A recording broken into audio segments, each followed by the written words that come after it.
நான் 2011 ட்ரைனிங் ஸ்டூடெண்ட்டாக போனேன். ஸோ அந்த டைமில் வந்து கவர்மெண்ட் இன்சூரன்ஸ் ஒன்று வந்து நமக்கு இன்ட்ரடியூஸ் பண்ணுறாங்க, டிஎம்கே கவர்மெண்ட். ஸோ அந்த டைமில் வந்து அந்த இன்சூரன்ஸை பார்த்துக்கிறதுக்கு ஒரு மேனேஜர் வாண்டட் இருந்துச்சு. ஸோ என்ன அதில் போட்டுக்கிட்டாங்க, கன்சாலிடேட் பேவை எடுத்துக்கிட்டாங்க. ஸோ லாஸ்ட் 13 இயர்ஸாக நான் இன்சூரன்ஸினுடைய டிஸ்ட்ரிக்ட் மேனேஜராக ஒர்க் பண்ணிட்டு இருக்கேன் பொள்ளாச்சி.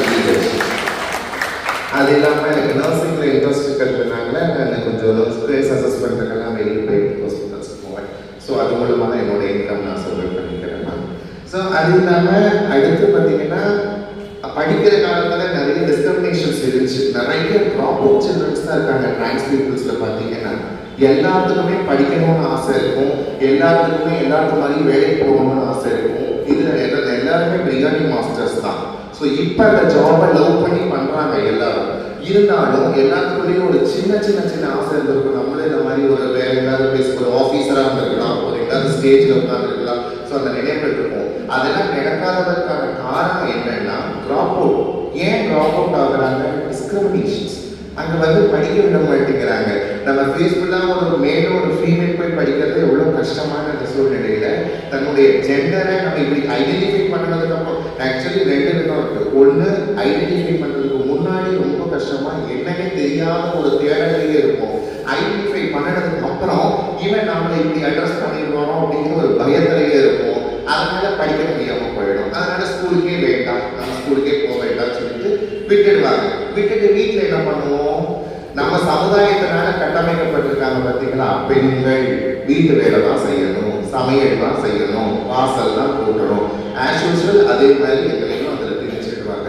ஏன்னா நாங்கள் பெண்ணாக வாழணும்னு ஆசைப்படுறோம். அப்போ நாங்கள் பார்ப்போம் எதெல்லாம் பெண்கள் செய்கிற வேலை, இதை செஞ்சுக்கிட்டு இருக்கோம். ஸோ இப்படியே இந்த லைஃப் மாதிரி ஆட்டோமேட்டிக்காக இன்கம் வரணும் அப்படிங்கும் பொழுது நம்ம தமிழ்நாட்டிலேயே கோயம்புத்தூர் டிஸ்ட்ரிக்டில் தான் 75% பேர் பிரியாணி மாஸ்டர்ஸாக இருக்கிறாங்க.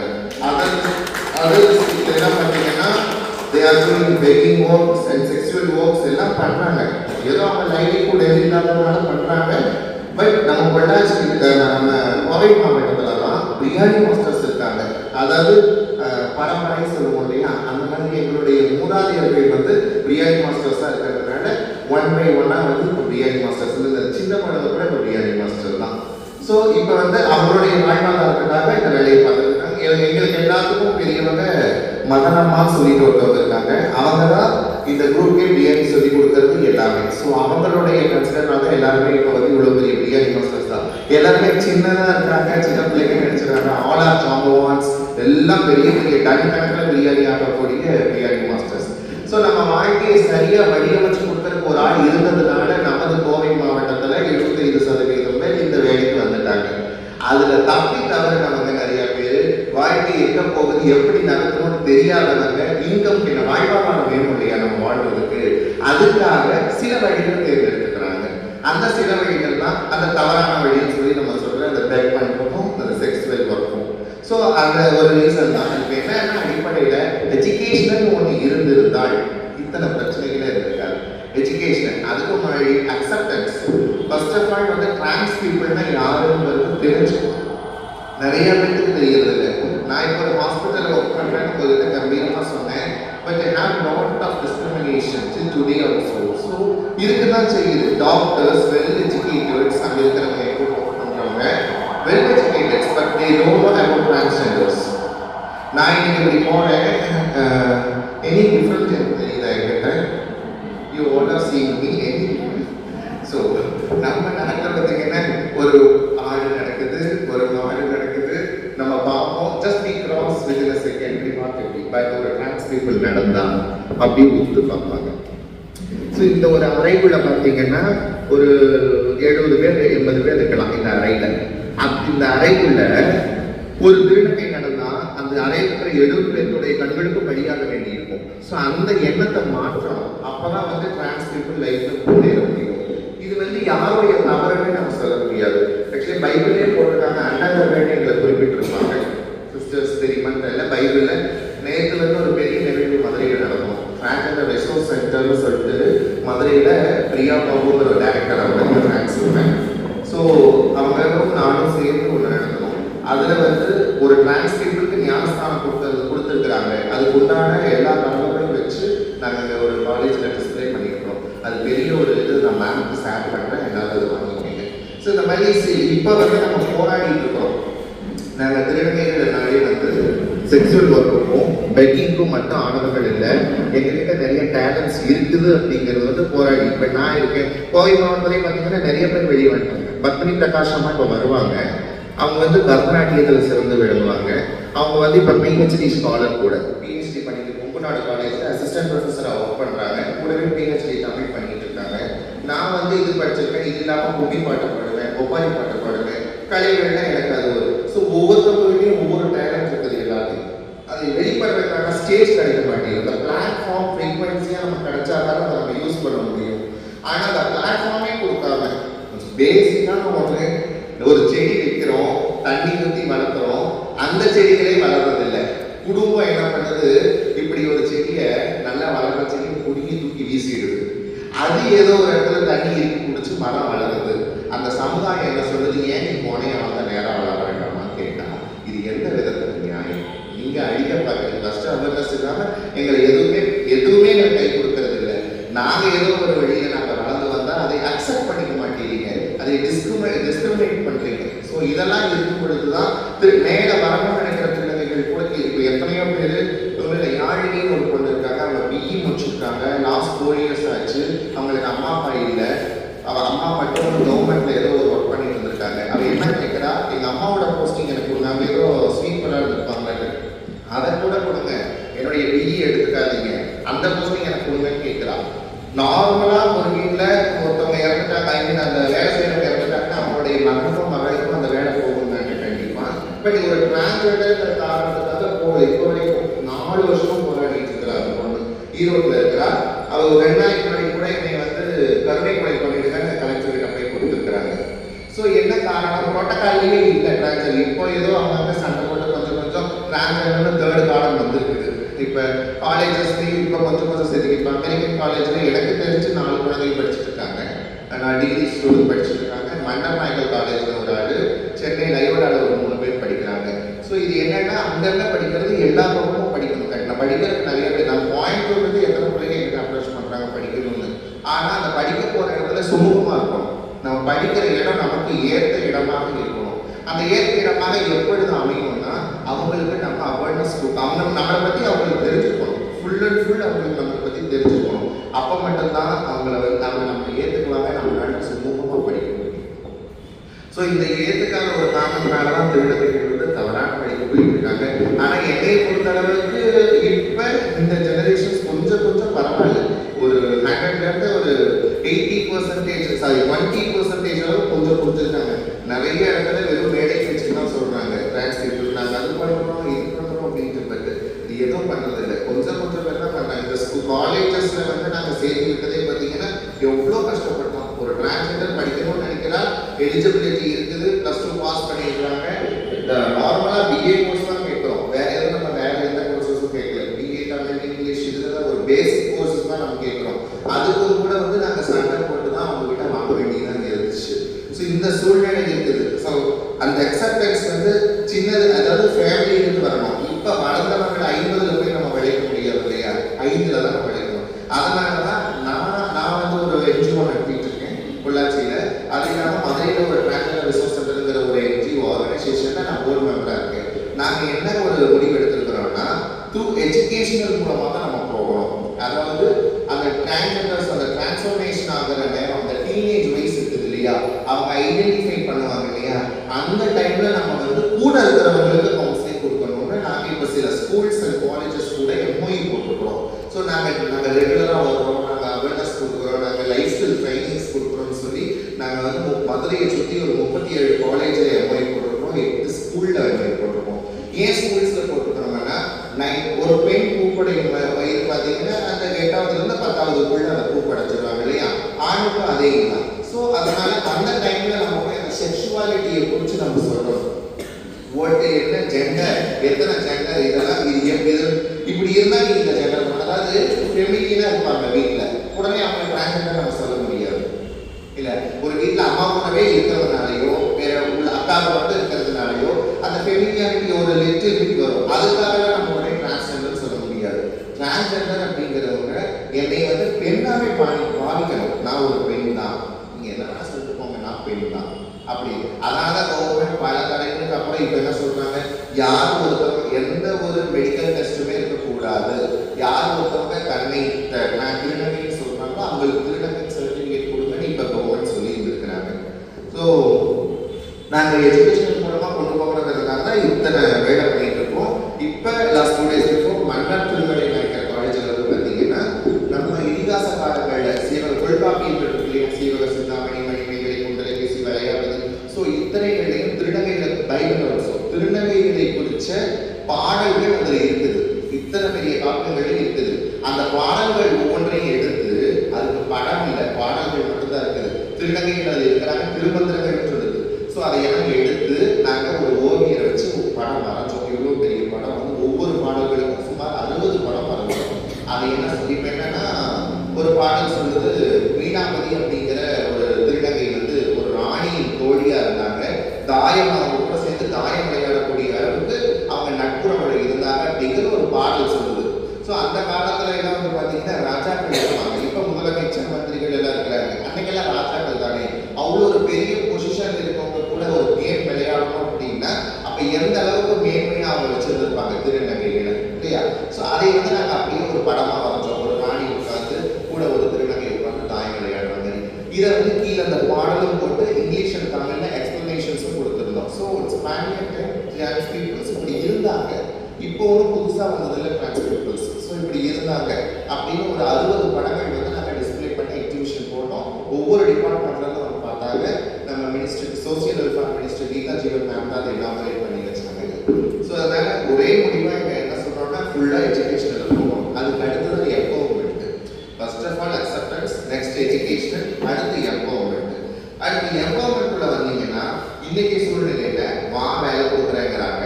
வேலை கொடுத்ததுக்கப்புறம் இப்போ ஒன்று ஒரு எம்காம் படித்த பொண்ணு இருக்கிறா, எனக்கு தெரிஞ்ச பொண்ணு. அப்போ வந்து ஒரு லாஸ்ட் இந்த பழங்குடியில் ஒரு பிரச்சனை நடந்துச்சு, அதை பார்த்துருப்பீங்கன்னு நினைக்கிறேன். திருநங்கைகளுக்கும் காவலர்களுக்கும் சண்டை வந்துச்சு பார்த்தீங்களா, அந்த வீடியோலாம் நிறைய போச்சு. ஒரு 2-3 வீக்ஸ் இருக்குன்னு நினைக்கிறேன். ஸோ அந்த இஷ்யூக்காக மகளிர் ஆணைய தலைவி குமாரி மேடம் அப்படிங்கிறவங்க வந்து என்னை அப்ரோச் பண்ணிக்கிறாங்க. வாங்க நம்ம ஒரு டீம் போட்டு நம்ம அங்கே போகலாம் அப்படின்னு சொல்லிட்டு அங்கே போனோம். அங்கே போனால் அந்த செக்ஷுவல் ஒர்க்கில் இருந்தவங்க அதில் ஒரு 70% பேர் எல்லாம் graduates, BA, MA, MCom, MPhil முடிச்சுட்டு இருக்கிறாங்க. நான் கேட்குறேன் அவங்ககிட்ட, எம்மா சரி பரவாயில்ல இவ்வளோ ஆயிடுச்சு, இனி அதுக்கடுத்து ஒரு வேலைக்கு போங்க. நானும் எல்லா பக்கமும் வேலைக்கு போனேன், கன்சாலிடேட்லேயும் கூட போனேன். என்ன தெரியுமா நடக்குதுங்க, போனால் ஒன்று என்னுடைய சுப்பீரியர் இல்லை என்னுடைய கலீக் எடுத்து என்ன பண்ணுறாங்க, நார்மலாக பேசுகிறாங்க, 10 days பேசுகிறாங்க. ஃபர்ஸ்ட் டே வாங்கிறாங்க, 2வது நாள் வாப்பாங்கிறாங்க, 3வது நாள் வாடிக்கிறாங்க, 4வது நாள் செல்வம்னு சொல்கிறாங்க. ஆட்டோமேட்டிக்காக அந்த அதாவது செக்ஸமாக எக்ஸ்பெக்ட் பண்ணுறாங்க அவங்க. அது அவங்க சொல்கிறா, அங்கே போய் நான் வேலைங்கிற ஒரு மாயைக்குள்ளே உட்காந்துட்டு இது பண்ணுறேன் சிவனே, நான் நீங்கள் என்னை எங்கே பார்த்தாலும் இதுக்கு தான் கூப்பிடுறாங்க, நான் அதெல்லாம் இங்கே வந்துட்டேம்மா அப்படின்னு சொல்கிறாங்க. இதெல்லாம் ரொம்ப கஷ்டமாக இருக்குது. ஏன்னா ஏன் புரிஞ்சுக்காம இருக்கிறாங்க, அது செக்ஸ் மெட்டீரியலாகவே எதிர்பார்க்கணும் ஒரு டிரான்ஸ் பீப்புளை. Okay, they are not a sex material. எப்பயுமே அப்படியே பார்க்குறது. அந்த கண்ணோட்டம் நமக்கு மாறணும்னா அந்த எஜுகேஷன் மூலமாக தான் பார்ப்போம். ஸோ அந்த யுக்தியை தான் இப்போ நாங்கள் கையில் எடுத்துகிட்டு இருக்கோம். நாங்கள் அந்த வேலையெல்லாம் பண்ணிகிட்டு இருக்கோம். இன்னும் சிறப்பாக செய்வோம் கண்டிப்பாக. எனக்கு இன்னொரு பெருமை என்னென்னா, நம்ம இப்போ தமிழ்நாட்டிலேயே மற்ற பக்கம் நம்ம கோவை மாவட்டத்தில் மட்டும்தான். இந்த தென்பகுதிகளில் பார்த்தீங்கன்னா சிலர் கரகாட்டம் ஆடுறாங்க, கூத்து கட்ட போகிறாங்க, அதெல்லாம் பண்ணுறாங்க. அதெல்லாம் வந்து வெறும் 30% தான். 70% வந்து வாழ்வாதாரம் இல்லாமல் இருக்கிறாங்க அது பண்ணிட்டு. ஆனால் நம்ம கோவைக்கு யார் வந்தாலும் கண்டிப்பாக பிரியாணி தொழில் கற்றுக் கொடுத்து கைவிட்டி விடுவாங்க அப்படிங்கிறது எனக்கு ரொம்ப சந்தோஷம், நிகழ்ச்சியாக இருக்குது. நான் கோவையிலிருந்து வந்த ஒரு திருநங்கை அப்படிங்கிற சொல்லு. Thank you so much. பாட்டி முறையாகிறாங்க, அவங்க தான் பெரியவங்க இங்கே இருக்கிறதுலேயே, அவங்க தான் பெரியவங்க. அவங்க ஜோதிகா அம்மா அவங்க பேர், அவங்க தான் பெரியவங்க இருக்கிறதுல. ஸோ அவங்க எனக்கு பாட்டி முறையாகிறாங்க, அவங்க பக்கம் அவங்க வந்து எனக்கு அம்மா முறையாகிறாங்க, இவங்க பாட்டி முறையாகிறாங்க, அவங்க எனக்கு மகள் ஆகிறாங்க, பேத்தி ஆகிறாங்க. இப்படி ஒரு கட்டமைப்பு இருக்குது எங்களுக்குள்ள. இது மிகவும் வலிமையான கட்டமைப்பு. எப்படின்னா நார்மலாக ஒரு ஹியூமன் பீயிங்ஸ் பார்த்தீங்கன்னா அம்மா, அப்பா, மகள்கள், குழந்தைகள், மருமகள்கள் இப்படியெல்லாம் இருப்பாங்க இல்லையா.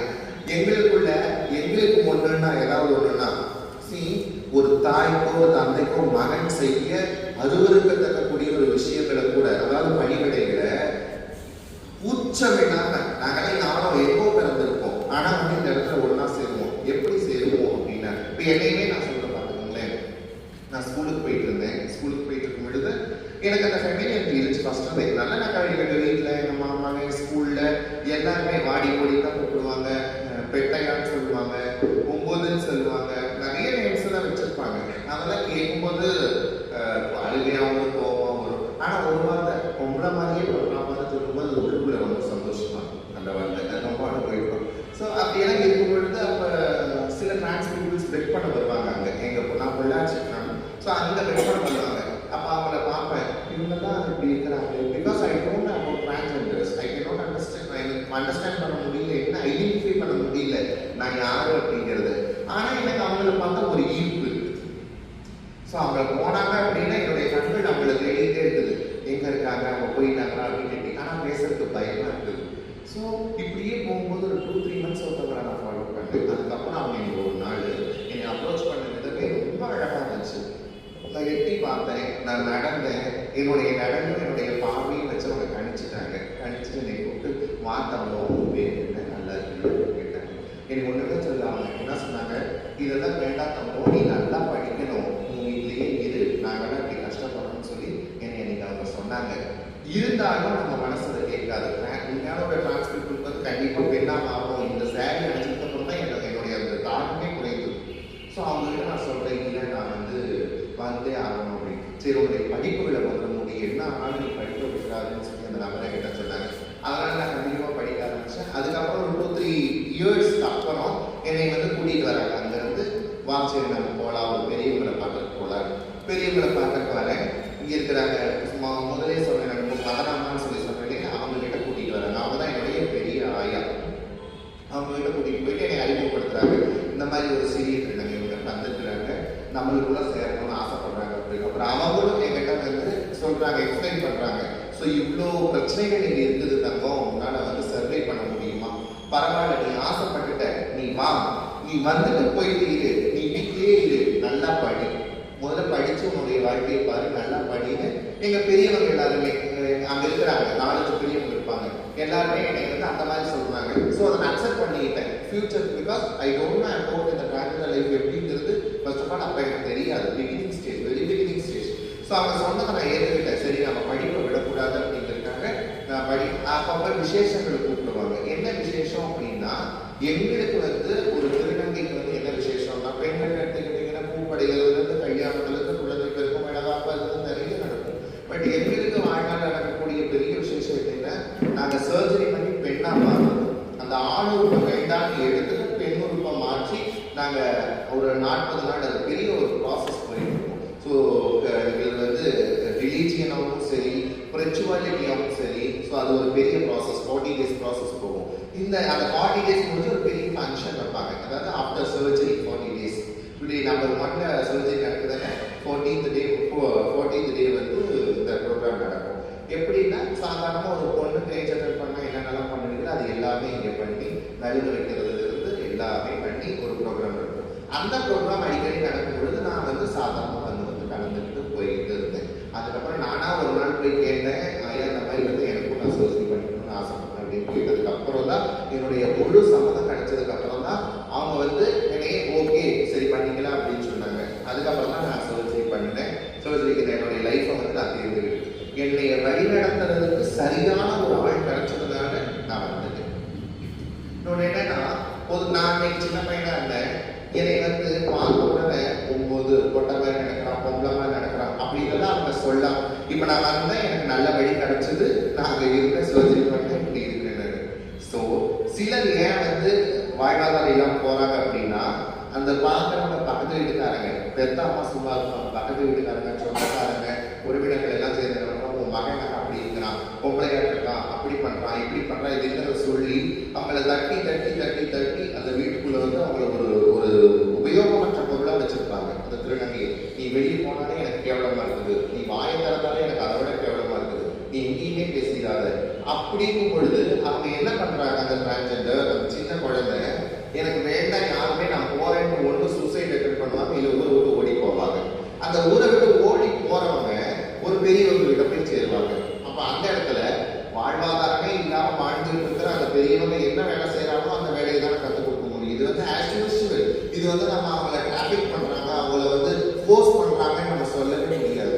வேலை அக்செப்ட் ஏன்னா அவங்களே வாழ்வாதாரம் இல்லாம இருக்கிறாங்க. சரி, தன்னை தேடி ஒரு திருநங்கை வந்துட்டா தான் எவ்வளவு கஷ்டப்பட்டோம், அந்த திருநங்கையா இருந்து எவ்வளவு கஷ்டப்பட்டோம் அது பெரியவங்களுக்கு தெரியும். சரி, அந்த கஷ்டத்தை நீயும் பட வேண்டாம், வாஞ்சல் கூப்பிட்டு ஒண்ணு அந்த மாதிரி நிறைய பேர் படிக்க வச்சவங்களும் இருக்காங்க. சரி, சர்ஜரி முடிகிற வரைக்கும் நீ வந்து மணி வேணுமே, போய் திருட வேண்டாம், போய் சொல்ல வேண்டாம் அப்படின்னு சொல்லிட்டு சரி பெக் பண்றதுக்காக போகலாம். ஆக்சுவலி இந்த பெக்கிங் எப்படி வந்ததுன்னா அதையும் கஷ்டப்பட்டு தெரிஞ்சுக்கணும். வட நாடுகள்ல நம்ம வந்து தமிழர்கள் இந்த பக்கங்கள்ல வந்து ஆசீர்வாதம் பண்றதுக்கு கூப்பிடுறது இப்பதான் கூப்பிட்டு இருக்காங்க. வட மாநிலங்கள்ல பாத்தீங்கன்னா திருநங்கைகளை ரொம்ப தெய்வமா மதிப்பாங்க. எங்க பார்த்தாலும் ரொம்ப மதிப்பா இருக்கும். ஒரு வீட்டுல குழந்தை பிறந்தாலும், ஒரு பக்கம் ஏதாவது பெரிய விசேஷங்கள் நடந்தாலும் திருநங்கைகளை அழைச்சு ஆசீர்வாதம் பண்ண சொல்லி 50,000 1 லட்சம் அந்த மாதிரி கொடுத்து சாப்பிட வச்சு அனுப்புவாங்க. இது வட மாநிலங்கள்ல. ஸோ ஆசீர்வாதம் பண்ணிட்டு அவங்க வருவாங்க. ஸோ இப்போ இங்கிருந்து அங்கே ஓட வேண்டாம், இங்கேயே இருக்கட்டும் சில பெரியவங்களாம் வந்து இங்கேயே வாங்கலன்னு சொல்லி அக்செப்ட் பண்ணி வச்சுக்கிறதுனால இங்கே ஆசீர்வாதம் பண்ணிட்டு போறாங்க. அப்போ வந்து என்ன ஆகுதுன்னா மெஜாரிட்டி அதிகமாயிடுது. திருநங்கை மக்கள் தைரியமா வெளியே வர ஆரம்பிச்சாச்சு. இத்தனை நாளா வந்து பயந்துக்கிட்டாங்க வெளியே எப்படி வர்றது. நானே 3 மாசத்துக்கு அப்புறம் தான் பேசினேன் ஒரு வார்த்தை. மாறி சொல்றதுக்கு 3 மாசம் ஆயிடுச்சு எனக்கு. ஸோ இப்போ வந்து தைரியமா வெளியே வர்றாங்கன்னா இந்த சில மீடியாஸ் இருக்குது, கையிலேயே ஃபோன் இருக்குது, கூகுள் ஒன்று இருக்குது, கையிலேயே நிறைய வீடியோஸ் எல்லாம் வெளியில இதெல்லாம் கொஞ்சம் அவங்களை பூஸ்டப் பண்ணுது. இந்த பூஸ்டப் வந்து 50% பிளஸ்ல இருக்கு, 50% மைனஸ் இருக்கு. ஸோ இது எல்லாமே நம்ம ரெடி பண்ணி தான் பண்ணுவோம். அப்போ ஒரு திருநங்கை குழந்தை நம்ம தெரிஞ்சு ஐடென்டிஃபை பண்ண, அதாவது அந்த குழந்தைக்கு தெரியுதோ தெரியலையோ நம்ம ஜென்ரல் பீப்புள்ஸ் நம்ம வந்து ஐடென்டிஃபை பண்ணிடலாம் ஈஸியா. அவங்களுடைய ஆக்டிவிட்டீஸை பார்த்தே உங்களுக்கு தெரியும். ஒரு ஃபெமிலினா இருக்காங்கன்னா ஒரு சின்ன கவுன்சிலிங், ஒரு சின்ன சைக்காலஜிஸ்ட் எப்படியோ இருப்பாங்க. ஸ்கூல்களே கூட இருப்பாங்க சைக்காலஜிஸ்ட். ஆக்சுவலி ஸ்கூல்ஸ் நான் பார்த்த ஸ்கூல்ஸ்லாம் வந்து சைக்காலஜிஸ்ட் போட்டுருக்காங்க. நாங்களாம் பிரத்யேகமாக அந்த சைக்காலஜிஸ்ட் எங்களுக்கு கால் பண்ணி கேட்பாங்க, இந்த மாதிரி ஒரு ஸ்டூடெண்ட்டுடைய பிஹேவியர்ஸ் எப்படி இருக்குது, என்ன பண்ணலாம், பேசலாம் அப்படின்னு. நான் ஸ்ட்ரெயிட்டாக வரலன்னா நீங்களே பேசுங்க, நான் அவங்ககிட்ட சொல்லுவேன். அதாவது எப்படின்னா ஃபர்ஸ்ட் அவங்ககிட்ட பேசணும். நீ நல்லா இருக்கிறியா, உனக்கு ஏதாவது தோணல் இருக்குதா, உனக்கு ஏதாவது பிரச்சனை. ஆஸ் அ டீச்சர்ஸ் நீங்கள் தான் கண்டிப்பாக அதை தெரிஞ்சுக்கணும். நம்ம ஸ்டூடெண்ட்ஸ் எப்படி இருப்பாலும் உங்களுக்கு தெரியும் இல்லையா பார்த்தா. ஸோ அவங்களோட ஃபெமிலியாரிட்டி அவங்களுக்கு தெரிஞ்சது அப்படின்னா நம்ம கூப்பிட்டு தாராளம் ஸ்ட்ரைட்டாலாம் பேச வேண்டாம், கேட்கலாம். தங்களுக்கு ஏதாவது பிரச்சனை இருக்குதா, வீட்டில் ஒன்றும் பிரச்சனை இல்லை, ஹாப்பியாக இருக்கு இல்லை அப்படின்னு சொல்லிட்டு அது கேட்கணும். ஏன்னா வந்து அந்த ஒரு அழுத்தம், மன அழுத்தம் உங்களுக்குள்ளேயே இருக்கும். யாருக்கிட்ட சொல்றதுன்னே தெரியாது. இப்போ நிறைய காலேஜஸ்ல ஸ்கூல்ஸ் நடந்ததுல காலேஜஸ்ல நான் போய் ஸ்பீச், நான் ரிசர்ச் பர்சனாக நிறைய காலேஜ் போகிறேன். பிஎஸ்டி நம்ம இங்கே கோயம்புத்தூர்ல பார்த்தீங்கன்னா பிஎஸ்டி, ஹிந்துஸ்தான் எல்லாம் ரெகுலராக 3 டிபார்ட்மெண்ட்டுக்கு நான் தான் போயிட்டு இருக்கிறேன்.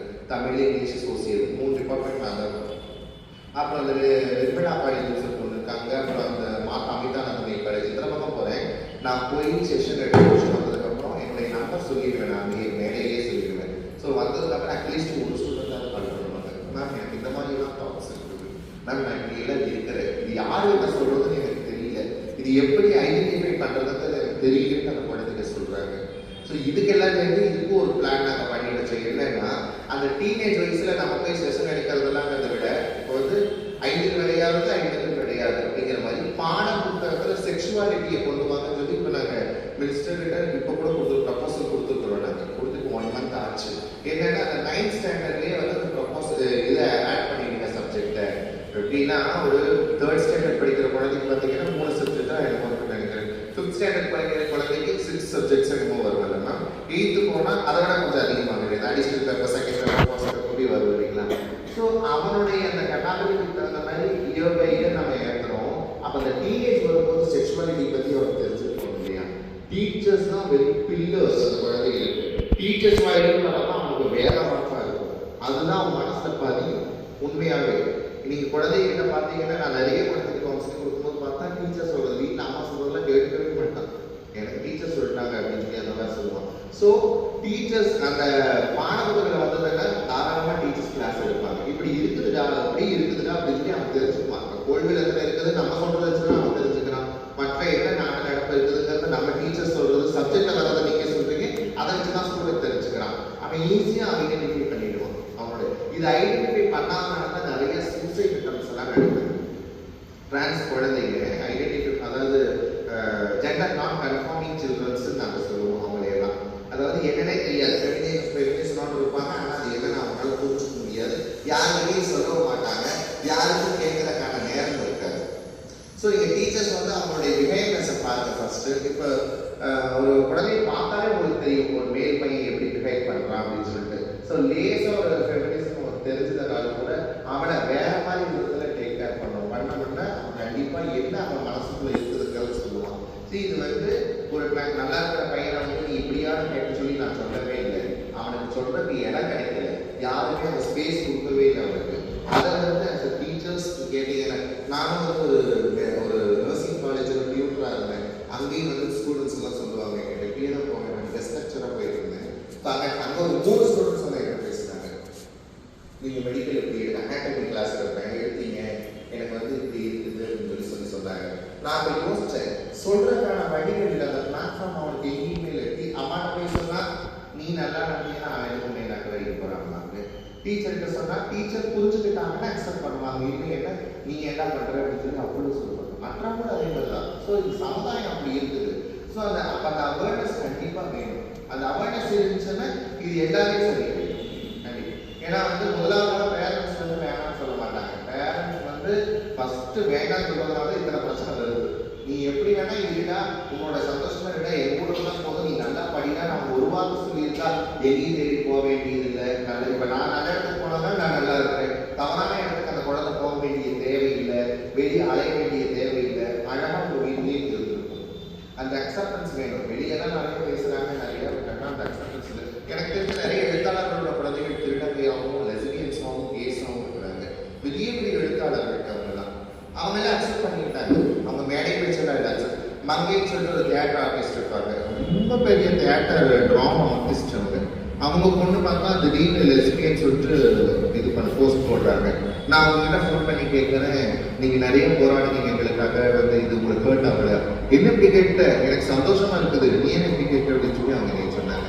அந்த நேரத்தில் சொன்னேன், இப்படி மேடை பேச்சுக்காக ஒரு கண்பூச்சுக்காக பேசுகிற மக்களுக்கு இடையே வந்து இவ்வளோ உண்மையா இருக்கிறாங்களா அப்படின்னு சொல்லிட்டு இப்போ என்ன சொல்றேன்னா, எல்லாருமே மனிதன் தான்.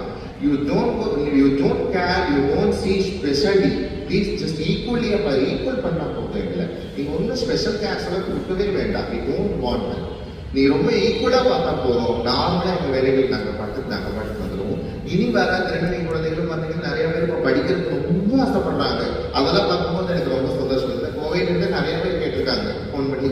இப்போ மெடிக்கல் காலேஜில் ஒரு நர்சிங் குழந்தை பிஎஸ்சி நர்சிங்க்கு ஒரு பொண்ணு சேர்ந்துருக்காங்க. பொள்ளாச்சியிலிருந்து வைஷ்ணவின்னு சொல்லிட்டு ஒரு பொண்ணு வந்து பிஎஸ்சி நர்சிங் ஜாயின் பண்ணியிருக்காங்க. ஸோ ஸ்டெப் பை ஸ்டெப்பாக கொஞ்சம் மேலே வந்துட்டு இருக்கோம்.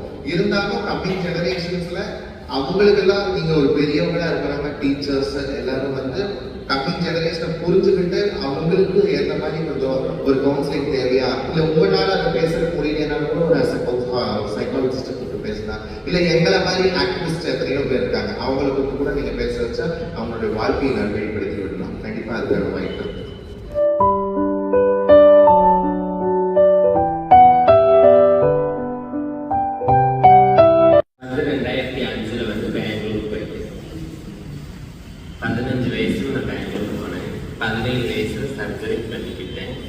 அங்கே வந்து கலெக்ஷனுக்கு தான் போயிட்டு இருந்தேன்.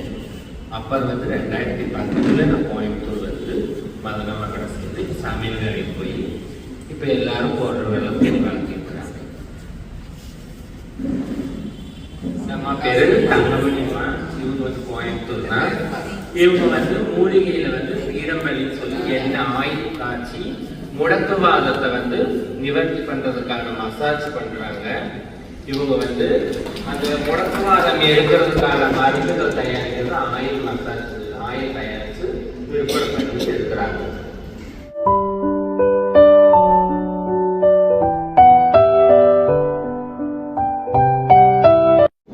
என் பேரு நிலாசினி. நான் வந்து கவர்மெண்ட் ஆர்ட்ஸ் காலேஜில் வந்து எம்ஏ முடிச்சிருக்கேன்.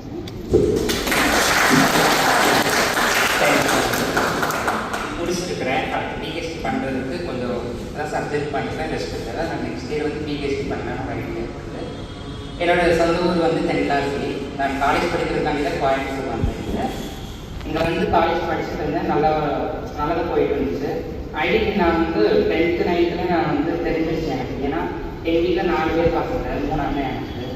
அவங்க 3 பேர் தனியாக இருப்பாங்க, நான் மட்டும் தனியாக இருப்பேன். இப்படி அம்மா கூடவே இருந்து அந்த மாதிரி வேலைகள்லாம் பார்த்துட்டு இருப்பேன். அப்போ எனக்கு அப்போ தான் தெரிஞ்சுது அவங்க 3 பேர் தனி, நம்ம தனி அப்படின்றது அப்போ தான் தெரிஞ்சுது.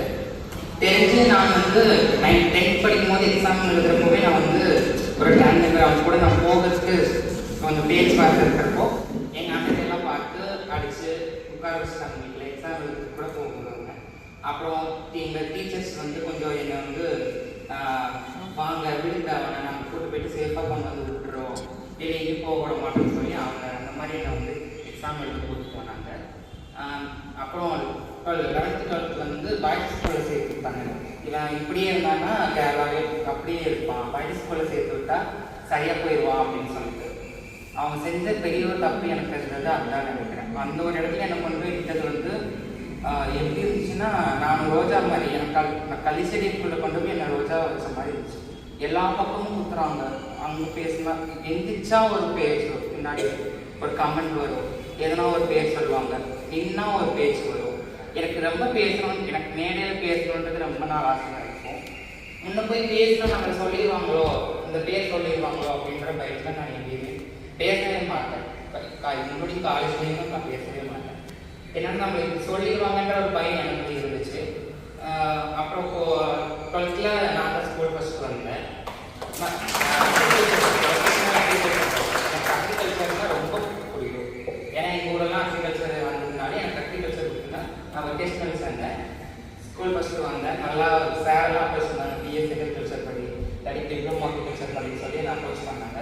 வீட்டில் அந்த அளவுக்கு வந்து வசதி இல்லை. அது போக வந்து அவங்க உடமாட்டேன்னு சொல்லிட்டாங்க. கோயம்புத்தூர்னா நீ போக வேண்டாம், நீ காலேஜ் போ, வீட்டுக்கு வா, அப்படி படித்தா ஓகே, இல்லைன்னா படிக்க வேண்டாம்னு சொல்லி எனக்கு படிக்க வச்சுட்டாங்க.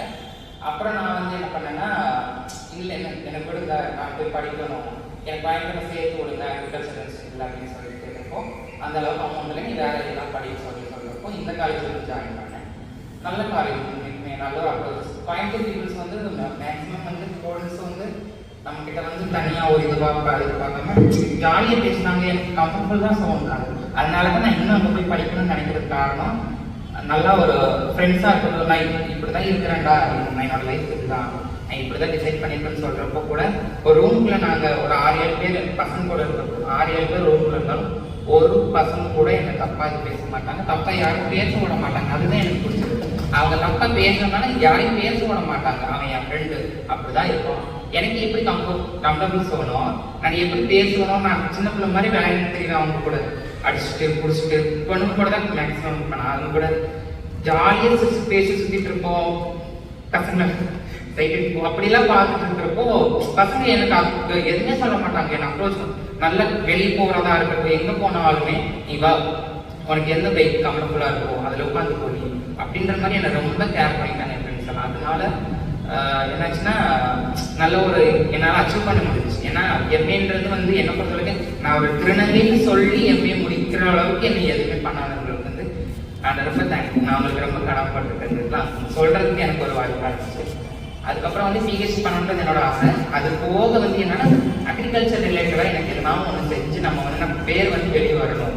ஏதோ ஒரு பேப்பரில் வந்து அக்ரிகல்ச்சர் திருநங்கை வந்து விவசாயத்துறையில் வந்து இந்த ஒரு இது பண்ணியிருக்கிறாங்க அப்படிங்கிறது வெளியே வரணுன்றது என்னோட ரொம்ப நாள் ஆசை. நடக்கும்னு நினைக்கிறேன். கடவுளை எனக்கு அந்த இதுக்கு அமைச்சு கொடுப்பாரு நான் நம்புகிறேன்.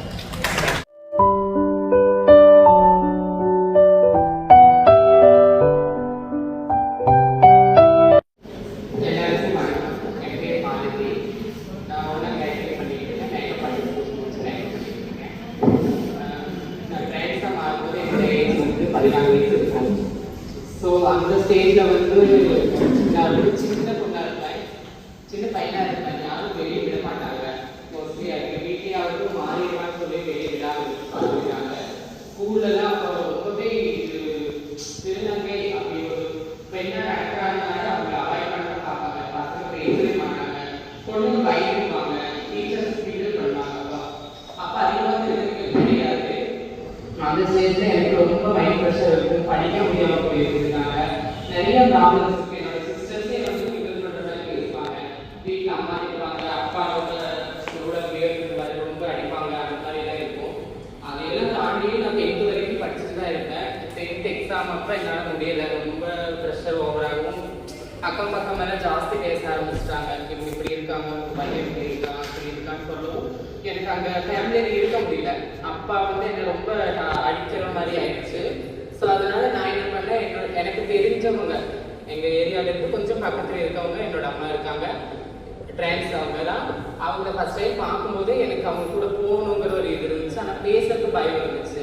என்னால் வெளியே வந்து பார்க்க தெரியல, எனக்கு திருநங்கைகள் எங்கே இருக்காங்க அப்படிங்கிறது எனக்கு தேட தெரியாது அந்த வயசுல. அப்போ இவங்களை செகண்ட் டைம் பார்க்கும்போது நான் அவங்க பின்னாடியே வந்துட்டேன். அது அவங்களுக்கே தெரியல. ஆனால் நான் அவங்க பின்னாடியே வந்துட்டேன். வந்து அவங்க வந்து சொன்னாங்க, நீங்கள் எதுக்கு பின்னாடி வர தம்பி, என்னாச்சு என்னன்னு அப்போ கேட்டாங்க. கேட்கும்போது நான் உங்களை மாதிரி மாறணும், எனக்கு நான் உங்களை மாதிரி இருக்கணும், நீங்கள் இருக்கிற மாதிரி நான் மாறணும், என்னை மாற்றுவீங்களா அப்படின்னு நான் கேட்குறப்ப, இல்லை உங்கள் ஃபேமிலியிலலாம் தெரிஞ்சா பிரச்சனை ஆகிடும், நீ இப்போ போய் கொஞ்சம் பெரிய பையனாக படி அந்த மாதிரி சொல்லி காட்டி விட்டுட்டாங்க. நான் வீட்டோட மறுபடியும் போயிட்ட வீட்டுக்கு. அப்போவும் அதே ப்ராப்ளம்ஸ் தான் ஓடி இருந்துச்சு.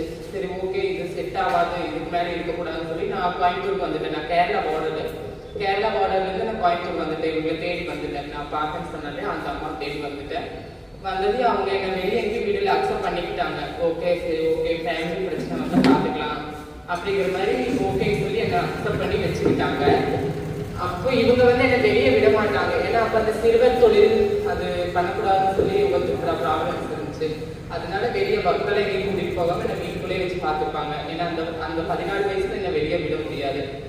அதனால பார்த்துக்கிட்டாங்க. அப்போது சூழ்நிலைக்கு என்னால் படிக்கவும் முடியாது. ஏன்னா நான் என் ஃபேமிலியிலேருந்து வந்து இவங்க கூட இருக்கும்போது இவங்களை நம்ம ப்ரெஷர் பண்ணக்கூடாது, நான் படிக்கிறேன்னு சொல்லிட்டு. ஸோ அதனால நான் வெளியே போய் கடைக்கடையாக வசூல் போனப்போ எனக்கு தெரியாது, செக்ஸ் ஒர்க் பண்ணுறதுக்கும் எனக்கு தெரியாது. ஸோ எனக்கு அப்போ என்ன தாட் இருந்துச்சுன்னா, என்னை வேண்டான்னு சொன்ன ஃபேமிலி முன்னாடி நம்ம நல்லா இருக்கணும், நாளைக்கு நீ வீட்டுக்கு வா, நீ எங்கள் கூட இருன்னு சொல்லணும் அப்படிங்கிற ஒரு எண்ணம் எனக்கு இருந்துச்சு. ஸோ அப்போ நான் இருந்த இடத்துல வந்து எங்கள் பெரியவங்க சமையல் வேலை தான் பார்த்துட்டு இருந்தாங்க, குக்கிங் ஒர்க் தான் பண்ணிட்டு இருந்தாங்க. ஸோ எனக்கு அது ஒரு எய்மாக இருந்துச்சு, நம்ம இதுலேயே போகக்கூடாது, கஷ்டப்படலாம், சமையல் கற்றுக்கிட்டோம்னா நம்ம பேர் வந்து சொல்லுவாங்க. நாளைக்கு எங்கள் அப்பாவாகட்டும் எங்கள் அம்மாவாகட்டும் என்னோட பையன் வந்து நல்லா இருக்கான், நல்ல தொழில் பண்ணுறாங்க அந்த மாதிரி தான் சொல்லுவாங்க. ஸோ அந்த பேர் வந்து நம்ம அவங்களுக்கு கொடுக்கணும். எனக்கு ஒரு பேர் வச்சவங்களுக்கு நான் ஒரு பேர் கொடுக்கணும்னு சொல்லிட்டு நான் அந்த சமையல் தொழில் நல்லா கற்றுக்கிட்டேன். எனக்கு இப்போ 10 இயர்ஸ் ஆச்சு. நான் 14 வயசுலேருந்து கற்றுக்கிட்டேன். இப்போ ஓனாக கேட்டரிங் பண்ணிட்டு இருக்கேன். A to Z ஈவெண்ட் எடுத்துகிட்டு இருக்கேன். மேக்கப் ஆர்டிஸ்ட் கோர்ஸ் முடிச்சிருக்கேன். எனக்கு லாஸ்ட் இயர் இருந்துச்சு, நான் பண்ணியிருக்கேன். பண்ணிட்டு இப்போ என் ஃபேமிலி, என் சிஸ்டருக்கெல்லாம் மேரேஜ் பண்ணி வச்சதும் நான் தான். இப்போ மம்மி டேடி பார்த்து நான் இப்போ அவங்கள பார்த்துக்கிறேன். எதா இருந்தாலுமே அவங்கள பார்த்துக்கிறேன். எந்த ப்ராப்ளம்ஸ் இருந்தாலும் ஃபேமிலிக்கு நான் ஃபுல் அண்ட் ஃபுல் சப்போர்ட். இப்போ நான் இல்லைன்னா ஃபேமிலியில் எதுவுமே பண்ண மாட்டாங்க. ஸோ என் பையன் இருக்கணும் அப்படிங்கிற அளவுக்கு நான் என்னோட அச்சீவ்மெண்ட் வந்து நான் முடிச்சிட்டேன். எங்கள் அப்பாவுக்கும் பெருமை சேர்த்தியாச்சு, வேண்டான்னு சொன்னவங்களுக்கும் நான் எடுத்து காட்டிட்டேன். இப்போ ஓகே, இப்போ நான் கோயம்புத்தூர்ல தான் இருக்கேன். மம்மியெல்லாம் கேரளாவில் இருந்தாங்க. ஸோ அவங்க தனியாக இருக்கக்கூடாது, என் கூட தான் இருக்கணும். இப்போ நான் அவங்கள பார்த்துட்டு நான் என் கூட தான் வச்சுருக்கேன். சர்ஜரி பண்ணிட்டேன். நான் சர்ஜரி பண்ணி 5 இயர்ஸ் ஆச்சு. எனக்கு சர்ஜரி பண்ணதில் வந்து கொஞ்சம் மிஸ்டேக் பண்ணிட்டாங்க. ஸோ அதோட பெயினில் வந்து நான் ஒரு 4 இயர்ஸாக பெயினில் தான் இருக்கேன். நான் மறுபடியும் போய் அவங்ககிட்ட அப்ரோச் பண்ணும்போது அவங்க சொன்னாங்க, இல்லைம்மா பண்ண முடியாதுன்னு சொல்லிட்டாங்க. மறுபடியும் கேஷ் கட்டுற மாதிரி தான் அவங்க பேசியிருந்தாங்க. இல்லை எனக்கு பெயின் இருக்குது, நான் ஒர்க்கு போகிறது வந்து சமையல் தொழில் தான், தூக்கம் இருக்காது, வெயிட்டு தூக்கணும், நிறைய ஒர்க் வேலை நிறையா இருக்கும். ஒரு 2 நாள் ரொம்ப கஷ்டப்பட வேண்டியதாக இருக்கும். அப்போ எனக்கு இது பெயின் என்னால் முடியலை, நீங்கள் வந்து எனக்கு எப்படியாவது கொஞ்சம் இது பண்ணி கொடுங்க அப்படின்னு கேட்கும்போது, இல்லைம்மா பண்ண முடியாது அப்படின்னு சொல்லிட்டாங்க. அதுக்கப்புறம் நான் எங்கள் மம்மி எங்கள் ஆளுகளை வச்சு நான் பேசும்போது ஓகே அப்படிங்கிற மாதிரி வந்துச்சு. அப்போ இப்போ இன்னும் பேசிட்டு தான் இருக்காங்க. இன்னும் எதுவும் கன்ஃபார்மாக சொல்லலை. நான் சொல்லியிருக்கேன் வேறு ஹாஸ்பிட்டலில் பண்ணுற மாதிரி. ஸோ அது பில் மட்டும் இவங்க கட்ட சொல்லியிருக்கேன். ஆனால் அவங்க அப்சர்வ் பண்ணுற மாதிரி தெரியல. ஸோ இது அடுத்த ஸ்டெப் எங்கள் ஆயா எடுக்கிறேன்னு சொல்லியிருக்காங்க. ஸோ எடுத்து எனக்கு கொஞ்சம் நல்ல லைஃப் இருக்கும், பெயின் இல்லாமல். Okay, thank you.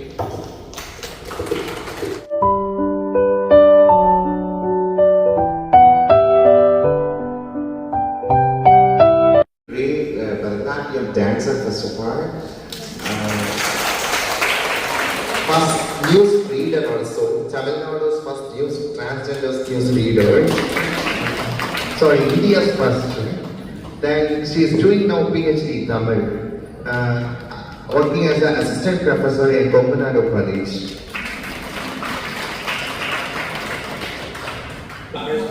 இடுப்பில் வந்து மரப்பூசி போட்டு எல்லாம் பண்ணுறாங்க. ஒரு 25 வருஷத்துக்கு முன்னாடிலாம் பார்த்தீங்கன்னா டாக்டர்ஸ் கிடையாது. தாயம்மான்னு சொல்லி ஒரு அம்மா இருப்பாங்க. அவங்ககிட்ட பிளேடு இருக்கும். சேம் பாபர் ஷாப்லாம் நீங்கள் சின்ன சின்னதுல பார்க்குறது அந்த பிளேடு இருக்கும். அந்த 3 இதையும் வந்து கயர் போட்டு கட்டிடுவாங்க. கட்டி கிட்டத்தட்ட 8 மணி நேரம் அவங்க நடப்பாங்க. மரமரப்பு அந்த 8 மணி நேரம் மரமரப்பு நின்ன பிறகு அப்படியே கீழே குழி தோண்டி இருப்பாங்க. அரிசி கீழே பிளட் போயிட்டே இருக்கும். வாயில வந்து சுக்கு வச்சிருவாங்க. சுக்கு வச்சு கூட இருக்கிறவங்க கணக்கு தட்டி கொடுத்துட்டே இருப்பாங்க. அதுல உயிர் போனவங்களும் இருக்கிறாங்க, குழைச்சி வந்தவங்களும் இருக்கிறாங்க. அப்போ வந்து அப்படிதான். அதுக்கு பிறகு அவங்கள எண்ணெய் விளக்கு வச்சு எண்ணெய் சூடு பண்ணி நல்லெண்ணெய் அந்த இதுல புண்ணுல வந்து ஊசுவாங்க. சொத்ததான் அதெல்லாம் வலி வேதனையெல்லாம் அனுபவிச்சு அப்புறம் வெத்தலையை வச்சு அந்த புண்ணை ஆற்றி பூண்டு புகை, பூண்டு தோல், சோம்பு இதெல்லாம் சாம்பிராணி போடுவாங்க. ஆபரேஷன் நேரத்தில் வச்சு அந்த புகை உள்ளே போய் நம்ம வாயிலேயே வரணும். குடிஞ்சே இருக்கணும். அவ்வளோ அப்புறம் தண்ணி வச்சு சுடுதண்ணி கொதிக்க அங்கே உட்காந்துருப்பாங்க, உட்கார வச்சுருப்பாங்க. ஆப்ரேஷன் பண்ணவும் நாங்கள் இங்கேருந்து இங்கே தண்ணி அவ்வளோ கோர்ஸ் அடிக்கணும். அப்போ அந்த மேலே இருக்கிற புண்ணு, தோல், கழுவு, செதில் இதெல்லாம் உழுகும். அப்படி தான் அப்போ இருந்துச்சு. அதுலேயும் உயிர் போகிறவங்களும் இருக்கிறாங்க. உயிர் நல்லா ஆகி யூரின் வராமல் பிரச்சனை ஆகி எத்தனையோ பேர் டாக்டர்கிட்ட போய் அந்த அப்பெல்லாம் சரியாகவும் 7 டைம் 8 டைம்லாம் அந்த இதை வந்து ஓப்பன் பண்ணி இங்கே டியூப் எல்லாம் போட்டவங்களாம் இருக்கிறாங்க. இப்போ வந்து ஒரு ஹாஸ்பிட்டல் போனோம்னா இந்த பொண்ணு சொல்லிட்டு சர்ஜரி மாற்றி பண்ணிக்கிறாங்கன்னு அப்படி இப்போ ஒவ்வொரு இடத்துலையும் நடக்குது. அதையும் 40 நாள் அவங்க கால் ஊட்டி வைக்கக்கூடாது. விரிச்சு வச்சு விடிய அவங்க தூங்காமல் யூரின் டியூப் 15 நாள் டியூப் போட்டுருப்பாங்க. டியூப் எடுத்து நாங்கள் தான் ஊற்றணும். கூடையே அவங்களுக்கு புண்ணு வராமல் சீ பிடிக்காமல் கை வச்சு கழுவி அவங்களுக்கு மருந்து போட்டு சாப்பாடு வேணுங்கிற சாப்பாடு கொடுத்து எல்லாம் பண்ணி 40 நாள் அவங்களுக்கு தூங்காமல் கண்ணு கருத்துமாக பாதுகாத்து முன்னாடி அவங்க கையை கொண்டு போய் கிட்ட வைக்காத அளவுக்கு எல்லாமே பண்ணணும். ஒரு திருநங்கையே நீங்கள் வந்து நினைக்கலாம் எல்லாரும் அப்படி இவ்வளோ அழகாக இருக்கிறாங்க. இந்த அழகை நாங்கள் மாற்றுறதுக்கு எவ்வளோ கஷ்டப்பட்டோம்னு எங்களுக்கு மட்டும்தான் தெரியும். ஒரு சின்ன முடி வெளியே வரக்கூடாது. லேசர் இதை வச்சு கொடுக்குறது. இப்போ வந்து லேசர் வந்துச்சு. அப்போல்லாம் லேசர் கிடையாது, ஈர்வழி மாதிரி இருக்கும். அதை வச்சு இழுத்தோம்னா ஃபுல்லாக பிளட்டு தான் வரும் முகமே. அதை தான் பிடுங்கி முகத்தை அழகுபடுத்துறது. செஸ்ட்டு வர்றதுக்கு மாத்திரைகள் எவ்வளோ ஹெவியாக இருந்தாலும் மாத்திரை நமக்கு பெண்ணா மாறிச்சு அத்தனை மாத்திரை நாங்கள் போட்டுக்கிறது எல்லாமே. இப்போ வந்து எல்லாமே மாறிடுச்சு. சிலிக்கான் வந்துடுச்சு, ஃபேஸுக்கு பிளாஸ்டிக் சர்ஜரி பண்ணுறாங்க, லேசர் பண்ணுறாங்க. நாங்கள் வந்தப்போலாம் அதெல்லாம் கிடையாது. எங்களுக்கு சொல்லியும் கொடுக்கவும் மாட்டாங்க.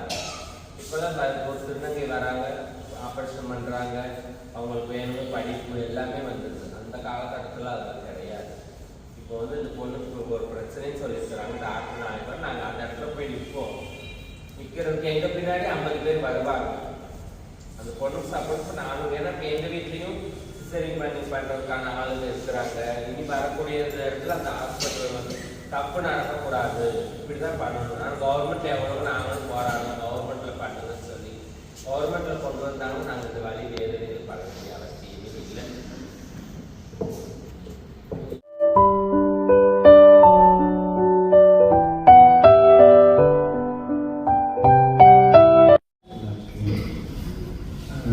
உண்மையாகவே முதல்ல என்னுடைய பதிவை ஒன்று நான் இங்கே பதிவு பண்ணணும்னு நினைக்கிறேன். நான் சிறு குழந்தையாக இருக்கும்போது எங்கள் அப்பா வந்து சேரன் டிரான்ஸ்போர்ட்டில் தான் ஹெட் கிளார்க்காக ஒர்க் பண்ணார். தெரியலையா? இங்கே இருக்கு சுங்கம் அங்கே. அப்போ இந்த ரோட்டை தான் நான் கிராஸ் பண்ணி போவேன்.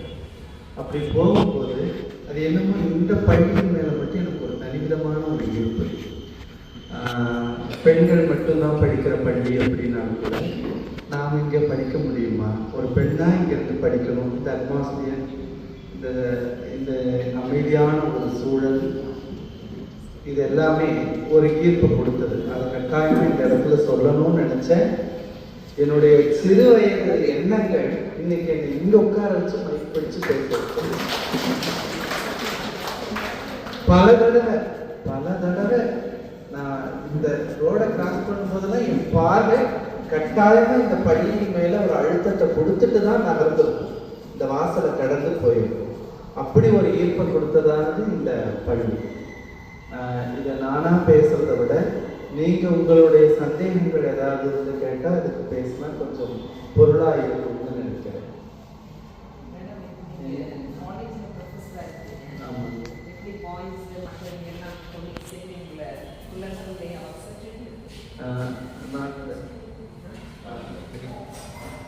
அதாவது ஃபஸ்ட்டு நான் வந்து படிக்கணுங்கிற ஆர்வம் எனக்குள்ள ஒரு தீயாக தான் இருந்தது.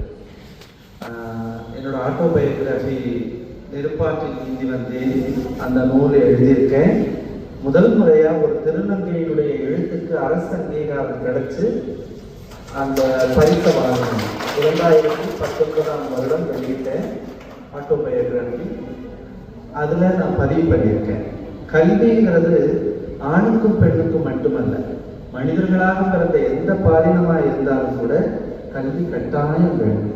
ஏன்னா கல்வி மட்டும்தான் ஒருத்தர் தன்னை யாருங்கிற ஒரு சிந்தனையை கொடுக்கும், தன்னைத்தானே பண்படுத்தும் இல்லையா? அப்பேற்பட்ட அந்த கல்வி அடைகிறது, அது ஒரு திருநங்கையா இருந்து ஒரு மாற்றுப்பாலினமா இருந்து கல்வியை வாழ்ந்துறது அவ்வளோ ஈஸி கிடையாது இந்த சமூகத்துல. அதை நான் நிறையவே உணர்ந்திருக்கேன். 5000 மாணவர்கள் படிக்கிற ஒரு கல்லூரியின் மத்தியில நான் ஒரே ஒரு திருநங்கை. யோசிச்சு பாருங்க, அந்த கேட்ல இருந்து நான் கிளாஸ் ரூமுக்கு வர்ற வரைக்கும், கிளாஸ்ல இருந்து கேட்டுக்கு போறதுக்குள்ள எத்தனாயிரம் கண்கள் எத்தனை கேள்விகளை உள்வாங்கி இருக்கும், எவ்வளவு பரிகாசங்கள் இருந்திருக்கும், எத்தனை கேள்வி கிண்டல்கள் இருந்திருக்கும். ரெஸ்ட் ரூம் போகணும், லைப்ரரி போகணும், கேன்டீன் போகணும் இல்லையா? ஒரு அஃபீஷியலாக நான் போய் பார்க்கணும், ஆஃபீஸ்க்குள்ளே போகணும், அப்புறம் மேனேஜ்மெண்ட் கூட பேசணும். இப்படி என்னுடைய போக்குகள் அங்கே இருக்கிற நடை பாதையில் நான் நடந்து போகிறதுக்குள்ள எத்தனையோ கேள்வி கிண்டல்கள், சப்த ஒலிகள் காதில் கேட்கும், கண்ணில் பார்க்கும், எல்லாத்தையும் பார்த்து கடந்து போன அதே கல்லூரியில் இன்னைக்கு 10 பேர் என்ன மாதிரி இருக்கிற திருநங்கைகள் வேலை செய்கிறாங்கிறத பெருமையோடு சொல்லுவேன்.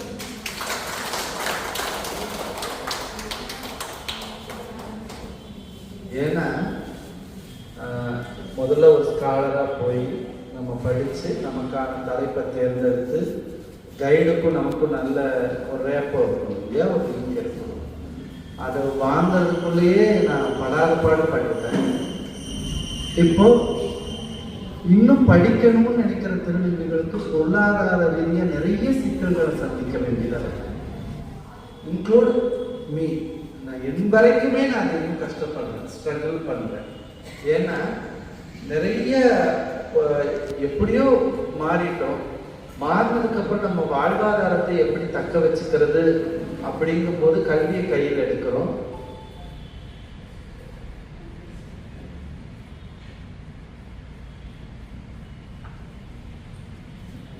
அந்த கல்வியை கையில் எடுக்கிறதுக்குள்ள ஆயிரக்கணக்கான தடைகள். படிக்க போயிட்டோம் அப்படின்னா வாழ்வாதாரம் இங்க பாதிக்கப்படும், வருமானம் பிரச்சனையாகும். சரி, வருமானத்தை பார்க்கலாம்னா கல்வி கிடைக்காது. இப்படி ரெண்டுல ஏதோ ஒண்ணுதான் கிடைக்கும். ஆனா இதே பேரண்டோட இருக்கிறவங்களுக்கு எந்த கஷ்டம் கிடையாது. ஏன்னா அவங்களுக்கு சப்போர்ட், ஃபேமிலி சப்போர்ட் இருக்கு. அதனால அவங்களால வந்துட முடியுது. எங்களை மாதிரி தனித்து விடப்பட்ட திருநங்கையர் வந்து ரெண்டுல ஒரு ஆப்ஷன் தான் சூஸ் பண்ண முடியுது. இது ஒரு பெரிய கஷ்டம். ஆனா அதையும் தாண்டி எத்தனையோ கொடுமைகளை நான் அனுபவிச்சு 2007ல் டிரான்ஸ்ஜெண்டர் ஃபெஸ்டிவலில் மிஸ் தமிழ்நாடு அவார்டு வாங்கினேன். 2010ல் மிஸ் இந்தியா அவார்டு வாங்கினேன். அதுக்கப்புறம் இதே கமிஷனர் ஆஃபீஸில் வந்து சைலேந்திர பாபு இருக்கும்போது டிஓடி மாஸ்டர் ஆஃப் ட்ரைலராக இருந்தேன். தமிழ்நாடு போலீஸ் ஃபுல்லாக அவங்களுக்கு எல்லாருக்குமே வந்து ஹெச்ஐவி அவேர்னஸ் கொடுக்கறதுல தமிழ்நாடு எய்ட்ஸ் கட்டுப்பாட்டு வாரியம் மாவட்டங்களில் ஒருத்தர் செலக்ட் பண்ணிச்சு. அதில் மாஸ்டர் ஆஃப் ட்ரைலராக நான் இருந்திருக்கேன். ஒரு பரதநாட்டிய கலைஞராக, ஒரு நாடக நடிகையாக, குஷ்பு கூட நான் சீரியல் பண்ணியிருக்கேன். அப்புறம் இந்தியாவின் முதல் திருநங்கை செய்தி வாசிப்பாளராக நான் பரிணாமம் எடுத்தேன் 2014ஆம் ஆண்டு. அதை விட எல்லாத்துக்கும் கிடைக்காத ஒரு பெரும் பேரை, ஒரு குழந்தைய நான் தத்தெடுத்து வளர்த்தேன்.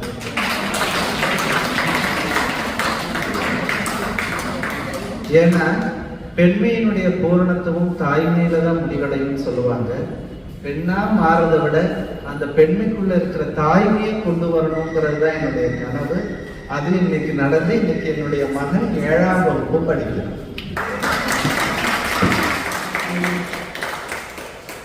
பிறந்த குழந்தையிலிருந்து இப்ப 7ஆம் வகுப்புக்கு வந்தாச்சு. Any question?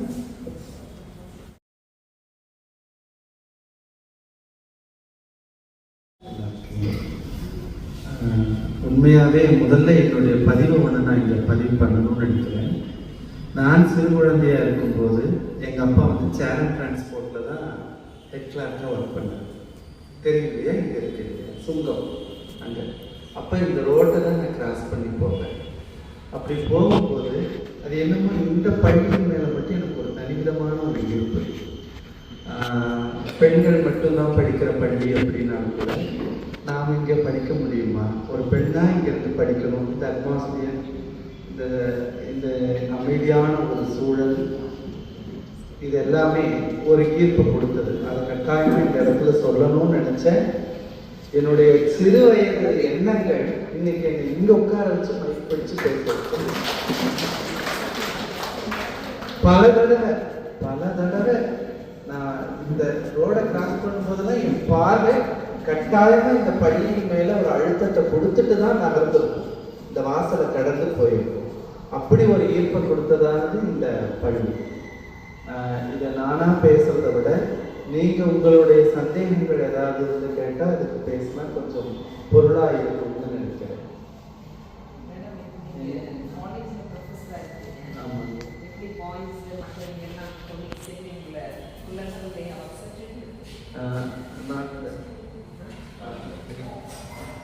அதாவது ஃபர்ஸ்ட் நான் படிக்கணுங்கிற ஆர்வம் எனக்குள்ள ஒரு தீயாதான் இருந்தது. என்னோட ஆட்டோபயோகிராஃபி நெருப்பாற்றில் நீந்தி வந்தேன் அந்த நூலை எழுதியிருக்கேன். முதல் முறையா ஒரு திருநங்கையினுடைய எழுத்துக்கு அரசு அங்கீகாரம் கிடைச்சு அந்த பரிசை வாங்கினேன். 2019ஆம் வருடம் வெளியிட்டேன் ஆட்டோபயோகிராஃபி. அதுல நான் பதிவு பண்ணியிருக்கேன். கல்விங்கிறது ஆணுக்கும் பெண்ணுக்கும் மட்டுமல்ல, மனிதர்களாக பிறந்த எந்த பாலினமா இருந்தாலும் கூட கல்வி கட்டாயம் வேணும். ஏன்னா கல்வி மட்டும்தான் ஒருத்தர் தன்னை யாருங்கிற ஒரு சிந்தனையை கொடுக்கும், தன்னைத்தானே பண்படுத்தும் இல்லையா? அப்பேற்பட்ட அந்த கல்வி அடைகிறது, அது ஒரு திருநங்கையா இருந்து ஒரு மாற்றுப்பாலினமா இருந்து கல்வியை வாழ்ந்துறது அவ்வளவு ஈஸி கிடையாது இந்த சமூகத்துல. அதை நான் நிறையவே உணர்ந்திருக்கேன். 5000 மாணவர்கள் படிக்கிற ஒரு கல்லூரியின் மத்தியில நான் ஒரே ஒரு திருநங்கை. யோசிச்சு பாருங்க, அந்த கேட்ல இருந்து நான் கிளாஸ் ரூமுக்கு வர்ற வரைக்கும், கிளாஸ்ல இருந்து கேட்டுக்கு போறதுக்குள்ள எத்தனாயிரம் கண்கள் எத்தனை கேள்விகளை உள்வாங்கி இருக்கும், எவ்வளவு பரிகாசங்கள் இருந்திருக்கும், எத்தனை கேள்வி கிண்டல்கள் இருந்திருக்கும். ரெஸ்ட் ரூம் போகணும், லைப்ரரி போகணும், கேன்டீன் போகணும் இல்லையா? ஒரு அஃபீஷியலா நான் போய் பார்க்கணும், ஆஃபீஸ்க்குள்ள போகணும், அப்புறம் மேனேஜ்மெண்ட் கூட பேசணும். இப்படி என்னுடைய போக்குகள் அங்க இருக்கிற நடை பாதையில நான் நடந்து போறதுக்குள்ள எத்தனையோ கேள்வி கிண்டல்கள், சப்த ஒலிகள் காதுல கேட்கும், கண்ணுல பார்க்கும், எல்லாத்தையும் பார்த்து கடந்து போன அதே கல்லூரியில இன்னைக்கு 10 பேர் என்ன மாதிரி இருக்கிற திருநங்கைகள் வேலை செய்யறாங்கிறது பெருமையோடு சொல்லுங்க.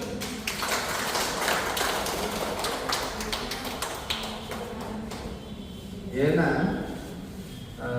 முதல்ல ஒரு ஸ்காலரா போய் நம்ம படிச்சு நமக்கான தலைப்பை தேர்ந்தெடுத்து கைடுக்கும் நமக்கும் நல்ல ஒரு ரேப்போ இருக்கணும் இல்லையா, ஒரு லிங்க் இருக்கணும். அதை வாங்கிறதுக்குள்ளேயே நான் படாத பட்டுட்டேன். இப்போ இன்னும் படிக்கணும்னு நினைக்கிற திருநங்கைகளுக்கு பொருளாதார ரீதியா நிறைய சிக்கல்களை சந்திக்க வேண்டியதாக இன்க்ளூட் மீ. நான் என் வரைக்குமே நான் அதிகம் கஷ்டப்படுறேன், ஸ்ட்ரகிள் பண்றேன். ஏன்னா நிறைய எப்படியோ மாறிட்டோம். மாறினதுக்கு அப்புறம் நம்ம வாழ்வாதாரத்தை எப்படி தக்க வச்சுக்கிறது அப்படிங்கும் போது கல்வியை கையில் எடுக்கிறோம்.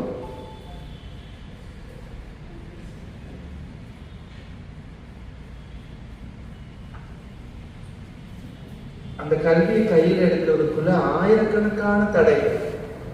படிக்க போயிட்டோம் அப்படின்னா வாழ்வாதாரம் இங்க பாதிக்கப்படும். வருமானம் பிரச்சனையாகும்.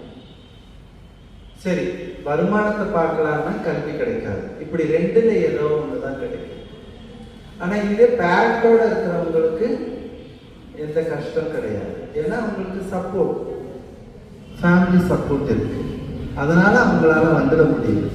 எங்களை மாதிரி தனித்து விடப்பட்ட திருநங்கையர் வந்து ரெண்டுல ஒரு ஆப்ஷன் தான் சூஸ் பண்ண முடியுது. இது ஒரு பெரிய கஷ்டம்.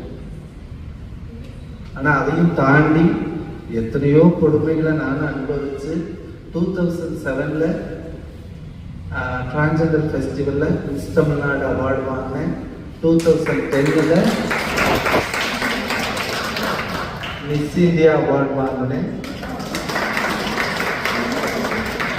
அதுக்கப்புறம் இதே கமிஷனர் ஆஃபீஸில் வந்து சைலேந்திர பாபு இருக்கும்போது டிஓடி மாஸ்டர் ஆஃப் ட்ரைனராக இருந்தேன்.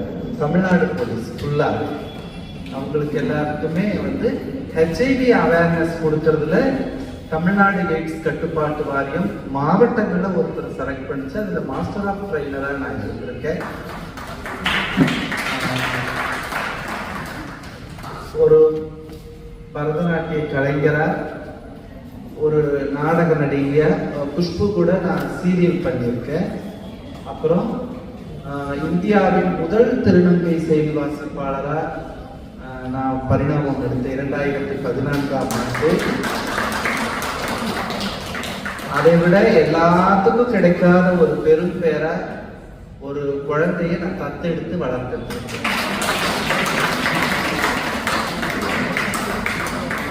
ஏன்னா பெண்மையினுடைய பூரணத்துவம் தாய்மையில தான் முடிவடையும் சொல்லுவாங்க. பெண்ணா மாறதை விட அந்த பெண்மைக்குள்ள இருக்கிற தாய்மையை கொண்டு வரணுங்கிறது தான் என்னுடைய கனவு. அது இன்னைக்கு நடந்து இன்னைக்கு என்னுடைய மகன் 7ஆம் வகுப்பு படிக்கிறான். பிறந்த குழந்தையிலிருந்து இப்ப 7ஆம் வகுப்புக்கு வந்தாச்சு. Any questions?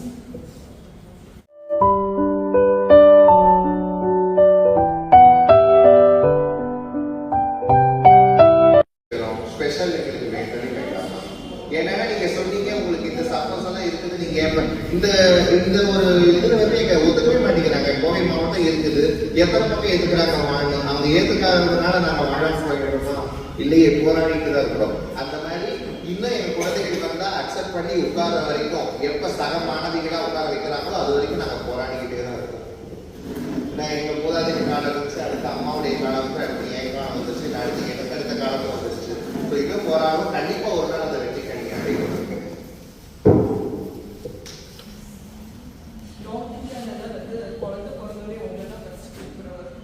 அப்கோர்ஸ் நான் ரோட்ல பொறுப்பது எங்கேயாச்சும் நான் அமௌண்ட் காசு போடுறது, அப்போ ஒரு ட்ரெஸ்ஸிங் கொடுக்குறப்போ ரொம்ப சந்தோஷமா வேல்யூபலாக நினைக்கிறேன். எப்பவுமே அது ரொம்ப ப்ரெஷியஸ் நினைக்கிறேன். Thank you so much. நிறைய பேர் அப்படிதான் நினைக்கிறாங்க. ஸோ அதான் சொல்றேன், அது வந்து பேசிக்கா இப்போ என்ன சொல்றாங்கன்னா, ஸ்பிரிச்சுவாலிட்டியை பார்த்தீங்கன்னாலும் கூட ஈக்குவல் டு நிறைய இருக்குது.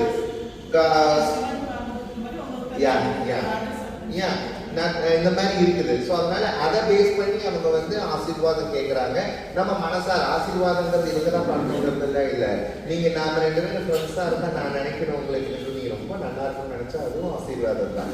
ஸோ அது நீங்க கேட்குறீங்க, அது அன்பா நாங்கள் ஆசீர்வாதம் பண்ணுறோம். அது உங்களுக்கு சந்தோஷமா இருக்குது சவர். ஏன்னா வட மாநிலங்களில் தெய்வமா பார்க்குறாங்க. நான் முதலே அழைச்சிட்டு வருவாங்க, வீட்டுக்கு போய் அந்த திருநங்கைகளை அழைச்சிட்டு வந்து ஆசீர்வாதம் பண்ண சொல்லுவாங்க. ஸோ அந்த மாதிரி நிகழ்வுகள் அங்கே இருக்குது. இன்னும் இந்த தமிழ்நாட்டில் கொஞ்சம் கொஞ்சம் மாறுது பார்க்கலாம். Just 20% only change now. So பார்க்கலாம் இது வருமானங்கள் எப்படி இருக்குதுங்கிறதா. கடவுளுக்கு நிகராகவும் பார்க்க வேண்டாம், இழிவா கேவலமாகவும் சுயசரமாகவும் பார்க்க வேண்டாம். சமத்துவத்தோட பார்க்கறத நாங்கள் விரும்புகிறோம். உங்களுக்கு என்னென்ன கிடைக்குதோ அதெல்லாம் எங்களுக்கு கிடைச்ச சிலம். அதை தாண்டி நீங்கள் எங்களுக்கு சிம்மாசனத்தில் உட்கார வச்சு அவங்க கிட்ட ஆசீர்வாதம் வாங்க நமக்கு அப்படி இருக்கிறதுல நாங்களுமே ஏற்பாடு. சமூகம் அப்படியே பழக்கப்பட்டு விடக்கூடாது.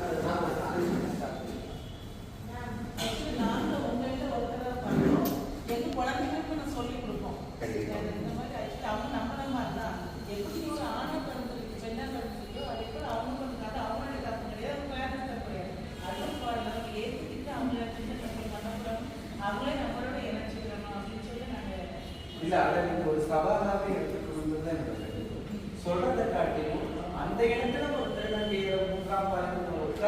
நீங்க அழைத்து பார்க்கும்போது அவங்களும் மிங்கல் ஆகிறதுக்கான வாய்ப்பு நமக்கு கிடைக்கும். ஒரு புரிதல் எப்படி நாம இப்போ எல்லாத்தையுமே வாயகை கல்வியாவே சொல்லிட்டு இருக்கிறதுல அது பிராக்டிக்கலா நீங்க கொண்டு வந்து வச்சு பாருங்க. அது என்ன எஃபர்ட் போடுறது கவர்மெண்ட் கேட்டிருந்தாங்க இந்த 3வது பணத்தை பற்றி கவர்மெண்ட் மாடல் அந்த 2 குழந்தைகளை கூட்டிட்டு போனோம். அவங்களுடைய பிள்ளைங்க இன்டராக்ட் பண்ணாங்க. அப்போ அந்த குழந்தைங்களுக்கு இப்போ 12th படிக்கிற பிள்ளைங்க அந்த பிள்ளைங்களுக்கு ஒரு அண்டர்ஸ்டாண்டிங் வந்துச்சு. அந்த பிள்ளைங்க நான் 11th எடுத்துக்கணும் பிள்ளைங்க நீங்க என்ன நினைச்ச அவங்களுக்கு ஷேர் பண்ணிட்டு எல்லா பிள்ளைங்களும் சொல்லிச்சு இதுவுமே அவங்க ஏற்றுக்கிறோம் எங்களோட ஒன்பதாக நான் ஏற்றுக்கிறோம் அப்படின்னு அந்த மாதிரி அந்த பிள்ளைங்க இல்லை இப்போ நம்ம பேசுறோம் எல்லா மதத்திலையுமே திருநங்கையர் பற்றின இருசுகள் சரி. இதே நம்ம கிறிஸ்தவ மதத்துல பைபிள்ல 19வது அதிகாரம் 12வது வசனத்துல அன்னகர்களாக பிறப்பவர்களுக்கு அன்னகர்களாக அன்னப்படுபவர்களுக்கு இல்லையா?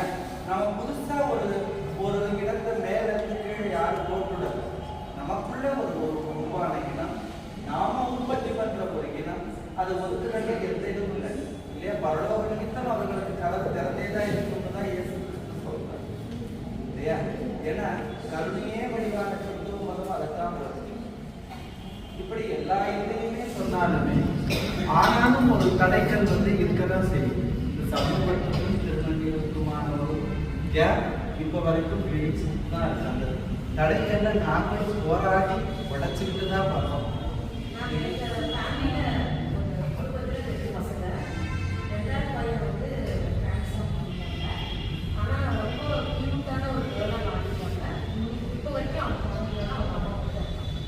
அப்படி இருக்கிறவங்களும் இருக்காங்க.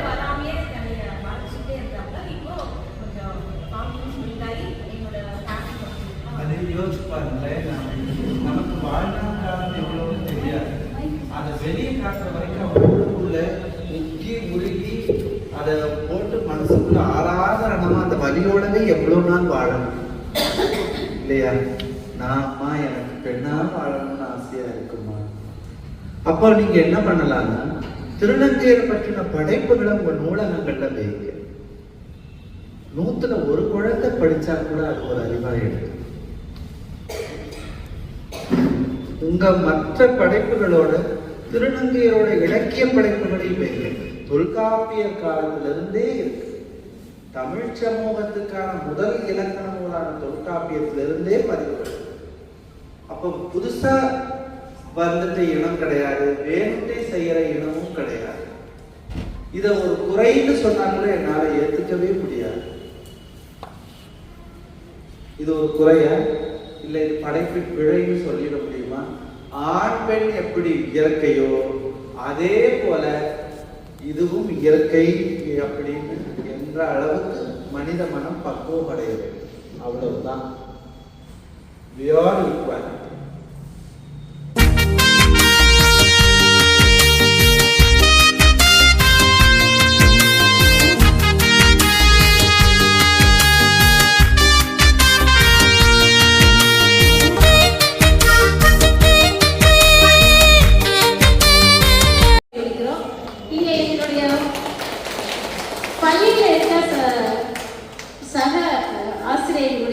பிரதிநிதிகள் தான் இருக்காங்க. இங்கே 4 ஸ்கூல்ஸ் இருக்குது.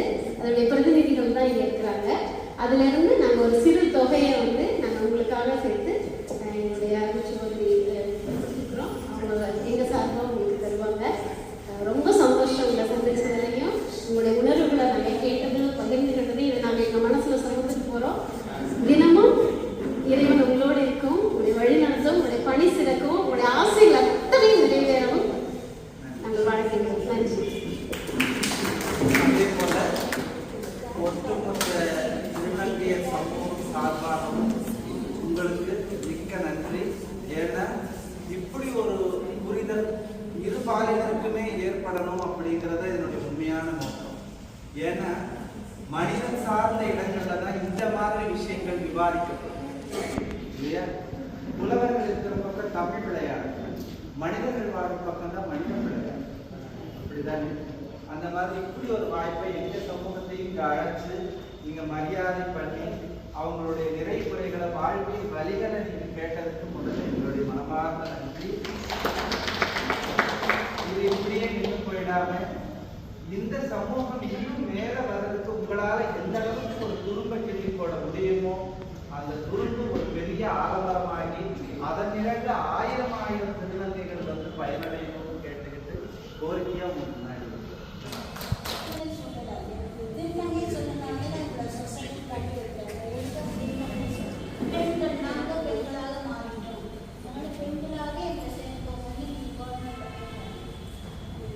அதை பெண்கள் எதுக்கு தயாராகிறது அப்படி பெண்கள் ஏன்னா சிஸ்டர் கேட்டாங்க ஃபர்ஸ்ட் செப்பரேட்டா, அதாவது ஸ்டடீஸே வந்து எஜுகேஷனலி செப்பரேட்டா கேட்டாங்க. நான் என்னோட யோசனை தான், செப்பரேட் டாய்லெட் எதுக்கு? we are like a females, so நாங்க எங்களுக்கு ஆகவே வேண்டாம் இன்ட்ரெஸ்ட், நாங்க வந்து லைக் ஃபீமேல்ஸ் தான். ஸோ என்ன காரணத்துக்காக செப்பரேட், அதான் நாங்க கேட்குறோம். நாங்களும் அதை தான் கேட்டுக்கிட்டே இருக்கிறோம் சிஸ்டர். கண்டிப்பா இதுக்கான முடிவு உங்களுக்கும் தெரியும், எனக்கும் தெரியும் நினைக்கிறேன். வெயிட் பண்ணுவோம். அதாவது இந்த பிரபஞ்சம் பல அமானுஷ்யங்களை உள்ளடக்கியது, சரியா? இது ஒரு மாயை மாதிரி தான். ஆண் பெண்ணாகவும் பெண் ஆணாகவும், ஆண்மைக்குள்ள பெண்மை புகழ்றதும் பெண்மைக்குள்ள ஆண்மை புகழ்றதும், ஆக மொத்தம் மனிதர்களை மனிதர்களா பார்க்கணும், அவ்வளவுதான். வேற ஒண்ணுமே கிடையாது. உங்களால சாதிக்க முடியும்னா என்னால சாதிக்க முடியும் இல்லையா? எங்களால போராட முடியும்னா எங்களாலையும் போராட முடியும். ஆனா அந்த போராட்டத்துல ஏற்ற இறக்கங்கள் தான் வேண்டாங்க. உங்களுக்கு நீங்க ஒரு ஆபீஸ்க்கு அபிஷியலா போனோம்னா என்னென்ன மரியாதைகள், என்னென்ன சலுகைகள், என்னென்ன உரிமைகள் கிடைக்குதோ அது அத்தனை எனக்கும் கேட்காமலே கிடைக்கும். அதுதான் உண்மையான சட்டத்தின் தீர்வு இல்லையா? இந்திய நாட்டில் பிறந்த ஒவ்வொரு குடிமகனுக்கும் அவனுடைய பாலினத்தை இது பண்ணியோ, ஜாதியினை இது பண்ணியோ, இல்ல மதத்தின் பெயரை வச்சோ எந்த ஒரு உரிமையும் கிடைக்காம போயிடக்கூடாதுங்கிறத உண்மையான சமத்துவம். அந்த மாதிரி தான் எல்லாத்துக்கும் எல்லாரும் பெற வேண்டும், எல்லாமும் கிடைக்கும். ஆனா ஒன்றும் கிடைக்கலையே. முக்கியமானது இருப்பிடம், உணவு எல்லாமே. ஆனா வாடகைக்கு வீடு தரமான்னு நாங்கள் கேட்டாங்க. நிஜமா தான் மேம், நான் வந்து ஹாஸ்பிட்டலில் ஒர்க் பண்ணுறேன்னு சொல்றேன், 100 பக்கம் வீடு தேடி அடைஞ்சிக்கிட்டு இருக்கேன் மாமா அப்படிங்கிறாங்க. அங்க போனதுக்கு அப்புறம் அது அப்படியே வீடு கிடைச்சாலும் அந்த ரெஸ்ட்ரிக்ஷன்ஸ் இருக்கும் பாருங்களேன். 6000 ரூபாய் வாடகை விடுற வீடு எங்களை பார்த்தா ஆட்டோமேட்டிக்கா 12000 ஆயிடும். ஃபர்ஸ்ட் ஆஃப் ஆல் 200 ரூபாய் தண்ணி வாடகை வாங்கிட்டு இருந்தாங்க அப்படின்னா எங்களை பார்த்தா 2000 ஆயிடுது. இது ஒண்ணுமே இல்லை. இப்போ நான் ஒரு வீட்டுக்கு போய் 6 மாசம் தான் ஆச்சு. இந்த வருஷத்துக்கான தண்ணி வரி நீங்க கட்டிடுறது எங்கிட்ட காலையில் 3300 ரூபாய் தண்ணி வரி. நான் 6 மாசம் தான் ஆச்சு, 200 ரூபாய் போட்டாலும் 3000 ரூபாய் வராது அப்படின்னு அவங்க கேட்கிறேன். நீ கட்டிடுமா அவ்வளவுதான் அப்படிங்கிறாங்க. வருமானம் ரெட்டிப்பா வருதுங்கிற ஒரு எண்ணம். ஏன்னா அவங்க பாலியல் தொழில் செய்யறவங்க பிள்ளையா குடும்பமா குட்டியா அவங்க சேர்த்துறதெல்லாம் அதை எந்தெந்த வகையிலெல்லாம் சுரண்ட முடியுமோ இந்த சமூகம் திருமணம் செய்கிற ஒரே காரணத்தை முன்னிட்டு அவர்கள் சுரண்டப்படுகிறார். இதுதான் உண்மை. அது தாய் தந்தையர் இல்லை, அவங்க வாழ்க்கை குடியிருக்கிற பகுதி இல்லை, அவங்க வேலை செய்கிற பக்கம் இல்லை, அவங்க நடந்து போகிற பக்கம் இல்லை. எங்கே போனாலும் அவங்கள துரத்தி துரத்தி துரத்தி அவங்கள சுரண்டிடுவாங்க. ஏன்னா இன்னொரு விஷயமும் சொல்லுவாங்க, பியூட்டியான ஒரு விஷயம், உங்கள் வீட்டுக்கு அதிகமாக உங்கள் ஆட்கள் வரக்கூடாது. ஒரு திருநங்கை பார்க்க ஒரு திருநங்கை தான் வர சொல்லுங்க, வேற யாரும் வருவாங்க? அந்த கண்டிஷன் தான் வந்து தெரியும். ஆம்பளைங்க முதல்ல வரவே கூடாது. ஒரு திருநங்கை ஒரு ஆணிடம் பேசுனா அப்படின்னா அவங்களை வந்து பாலியல் ரீதியாக தான் முடிச்சு போடுறது. பார்வை பார்க்கறதே அப்படிதான் பார்ப்பாங்க. அவங்க கிட்ட பேசிட்டு இருக்க தவறுதலாதான் பேசுறது, அது தவறான கண்ணோட்டம் தான் வரும். இதே ஒரு ஆணும் பெண்ணு பேசுறாங்கன்னா அது கமர்ஷியல், அது ஃப்ரெண்ட்ஷிப்.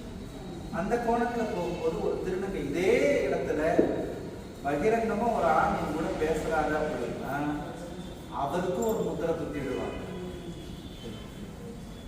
ஏன்னா காலம் காலமாவே ஒரு சமூகத்தின பத்தின இழிவை உங்களுக்கு புகட்டி புகட்டி புகட்டி விஷமூசியை செலுத்தி செலுத்தி உங்களுடைய பார்வைகள் அத்தனையுமே விஷமமாகவே எண்ணப்படுது.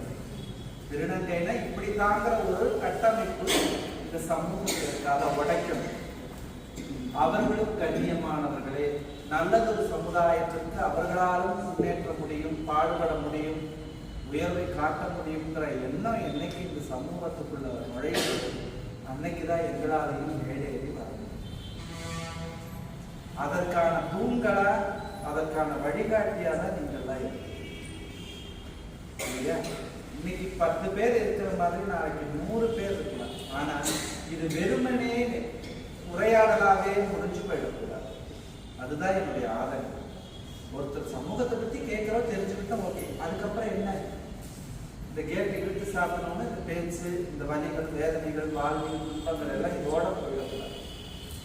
இதை எப்படி மீட்டுருவாக்கம் கொண்டு வந்து சமூகத்துல வீடு நடை போட வைக்க முடியும், இவர்களை எந்த அளவுக்கு உயர்த்தி உட்கார வைக்க முடியும் அப்படிங்கிற ஒவ்வொரு மிகப்பெரிய பொறுப்பு ஆண்டவரின் பெயரால இங்க அத்தனை பேருக்குமே கொடுக்கப்பட்டது.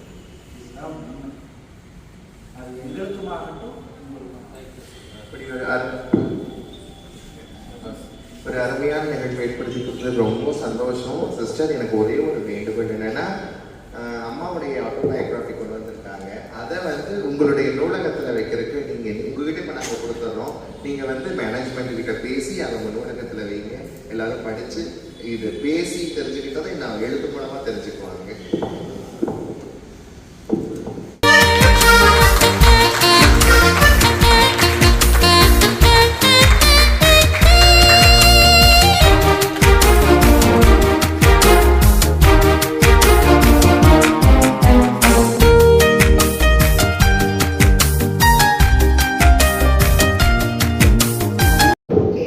Now 1 சொன்னா ஒரு வாட்டி கிளாப் பண்ணணும், 2 சொன்னா 2 வாட்டி கிளாப் பண்ணணும், twice கிளாப் பண்ணணும். They say 1 வாட்டி கிளாப் once, 2 சொன்னா 2 வாட்டி. 1 2 3. நான் 3 சொன்னா 3 வாட்டி கிளாப் பண்ணணும்னு சொல்லவே இல்லையே. இதுதான் இன்னைக்கு உலகத்தில் நடக்கிறது. We take everything for granted. We think, we assume that people around us நமக்கு என்ன assumptions கொடுத்தாங்களோ அந்த assumptionsல தான் நம்ம வாழ்ந்துட்டு இருக்கோம் இன்னைக்கு இருக்க வாழ்க்கை இல்லையா. நம்ம சொல்லணும்னு இல்லை, அதை நம்ம அப்படியே அசியூம் பண்ணி டிரான்ஸ்ஜெண்டர்ஸ் தான் இப்படிதான் இருப்பாங்க அப்படின்றது நம்ம மைண்டுக்குள்ள இவ்வளோ நாள் இருந்துச்சு. அதை இன்னைக்கு எங்களுக்கு உடைச்சு அது அப்படி இல்லை அப்படின்னு எங்களுக்கு ஒரு லைவான ஒரு எக்ஸ்பீரியன்ஸ் கொடுத்த சிஸ்டர்ஸ் எல்லாருக்குமே ஃபர்ஸ்ட் என்னுடைய மனமார்ந்த நன்றிகளையும் வணக்கத்தையும் தெரிவித்துக் கொள்கிறேன். ஸோ ஃபர்ஸ்ட் ஆஃப் ஆல் எங்கள் சமூகத்தின் சார்பாக உங்கள் எல்லாருக்கும் நாங்கள் மன்னிப்பு கேட்குறோம். உங்களை நாங்கள் ரொம்ப கஷ்டப்படுத்திருக்கோன்றது கண்டிப்பாக எங்களுக்கு உங்கள் உணர்வுபூர்வமான வார்த்தைகள்னு தெரியுது. நீங்கள் யாருமே ஸோ மாற்றம் ஒன்றே மாறாது. கண்டிப்பாக நம்ம இதை நம்ம முன்னெடுத்து செல்வோம்.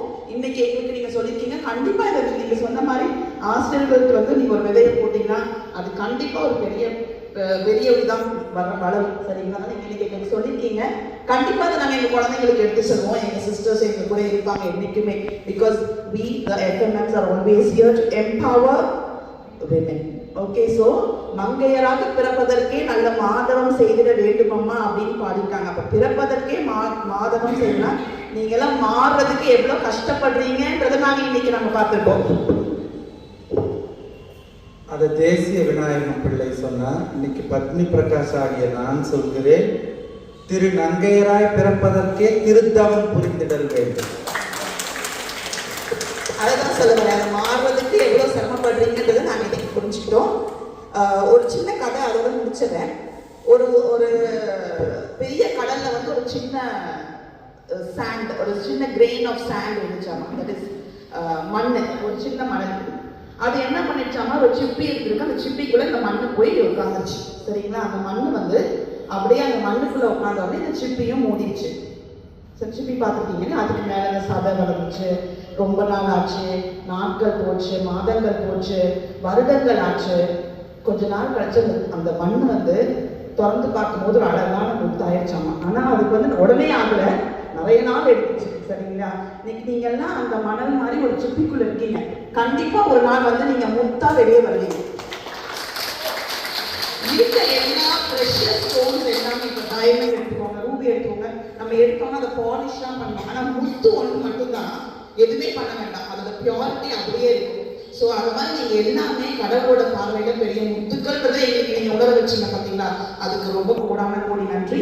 இவ்வளோலாம் நாங்கள் கிறிஸ்மஸ்க்கு நிறைய இடத்துல போய் நாங்கள் ஹெல்ப் பண்ணியிருக்கோம். ஆனால் இன்னைக்கு நாங்கள் பண்ணுறது உண்மையாகவே ஒரு பெரிய சமூகத்துக்கு ஒரு பெரிய மாற்றத்தை கொண்டு வருவோம் அப்படின்னு நாங்கள் நம்புகிறோம். ஸோ அதனால எங்கள் அனைத்து லியா அசோசியேட் சார்பாக நாங்கள் ஒரு சின்ன ஒரு இதை வந்து உங்களுக்கு நாங்கள் கொடுக்கணும்னு ஆசைப்படுறோம்.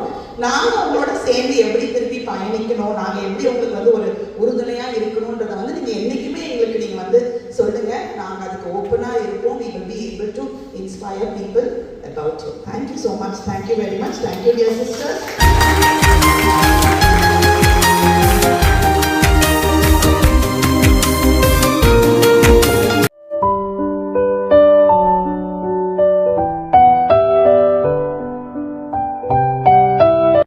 ஃபஸ்ட்டு நாங்கள் இறைவனுக்கு நன்றி செலுத்துகின்றோம். நீங்கள் எங்களுடைய அழைப்பை கேட்டு நிறைய பேர் சொன்னாங்க நாங்கள் வரணும் அப்படின்னு ஆசையாக இருக்குது, ஆனால் எங்களுக்கு பல இடங்களில் வந்து வேலை இருப்பதனால் வர முடியல அப்படின்னு சொல்லிட்டு. ஆனால் இந்த அழைப்பினை நீங்கள் ஏற்று இந்த மாலை பொழுதில் எங்களோடு இருந்து உங்களுடைய வாழ்க்கையில் கஷ்டங்கள், உங்களுடைய சந்தோஷம் எல்லாத்தையும் எங்களோடு பகிர்ந்து கொண்டமைக்கு எங்களுடைய சகோதரிகள் மற்றும் ஆசிரியர்கள் சார்பாக எங்களுடைய மனமார்ந்த நன்றி நாங்கள் தெரிவித்துக் கொள்கிறோம். இந்த மகிழ்ச்சி வந்து நம்ம எல்லாருமே ஆண்கள் பெண்கள் அப்படின்ற ஒரு வேறுபாடு இல்லாமல் இந்த நேரத்தில் எங்களுடைய மகிழ்ச்சியும் நாங்கள் உங்களோடு பகிர்ந்து கொள்கின்றோம். சும்மா ஒரு கிஃப்ட் வழியாகவோ அல்லது ஒரு இதன் வழியாக மட்டுமல்ல, நம்ம எல்லாரும் நம்மளுடைய மகிழ்ச்சியை மறக்கக்கூடாது அப்படின்னு சொன்னால் ஏதோ ஒரு நடனத்தின் வழியாகவோ நம்மளுடைய சந்தோஷத்தை இந்த மாலை பொழுது பகிர்ந்து கொள்ளலாம்னு ஆசைப்படுகின்றோம். ஏற்கனவே நீங்கள் சொல்லிட்டீங்க அவங்க வந்து பரதநாட்டியம் கிளாசிக்கல் டான்ஸர் அப்படின்னு சொல்லிட்டு. ஸோ எங்களுக்கு தெரிந்த ஒரு டான்ஸிங்கில் இந்த நேரத்தில் எல்லோரும் சேர்ந்து ஒரு dancers maybe teachers can come. இவங்க உங்களோட மற்றும் மற்ற சகோதரிகள் வருவாங்க. மேடம் அவங்க தொடங்குறதுக்கு முன்னாடி நீங்கள் ஆரம்பிக்கலாம்னு நாங்கள் நினைக்கிறோம். ஓகே, ஸோ எந்த பாட்டு அப்படின்னு சொல்லிட்டு நீங்கள் சொன்னீங்கன்னா ஒரே ஒரு வேண்டுகோள், இல்லை உங்களுடைய விருப்ப பாடலுக்கு நான் ஆடணும்னு நான் விருப்பப்படுறேன். Thank you.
தேவி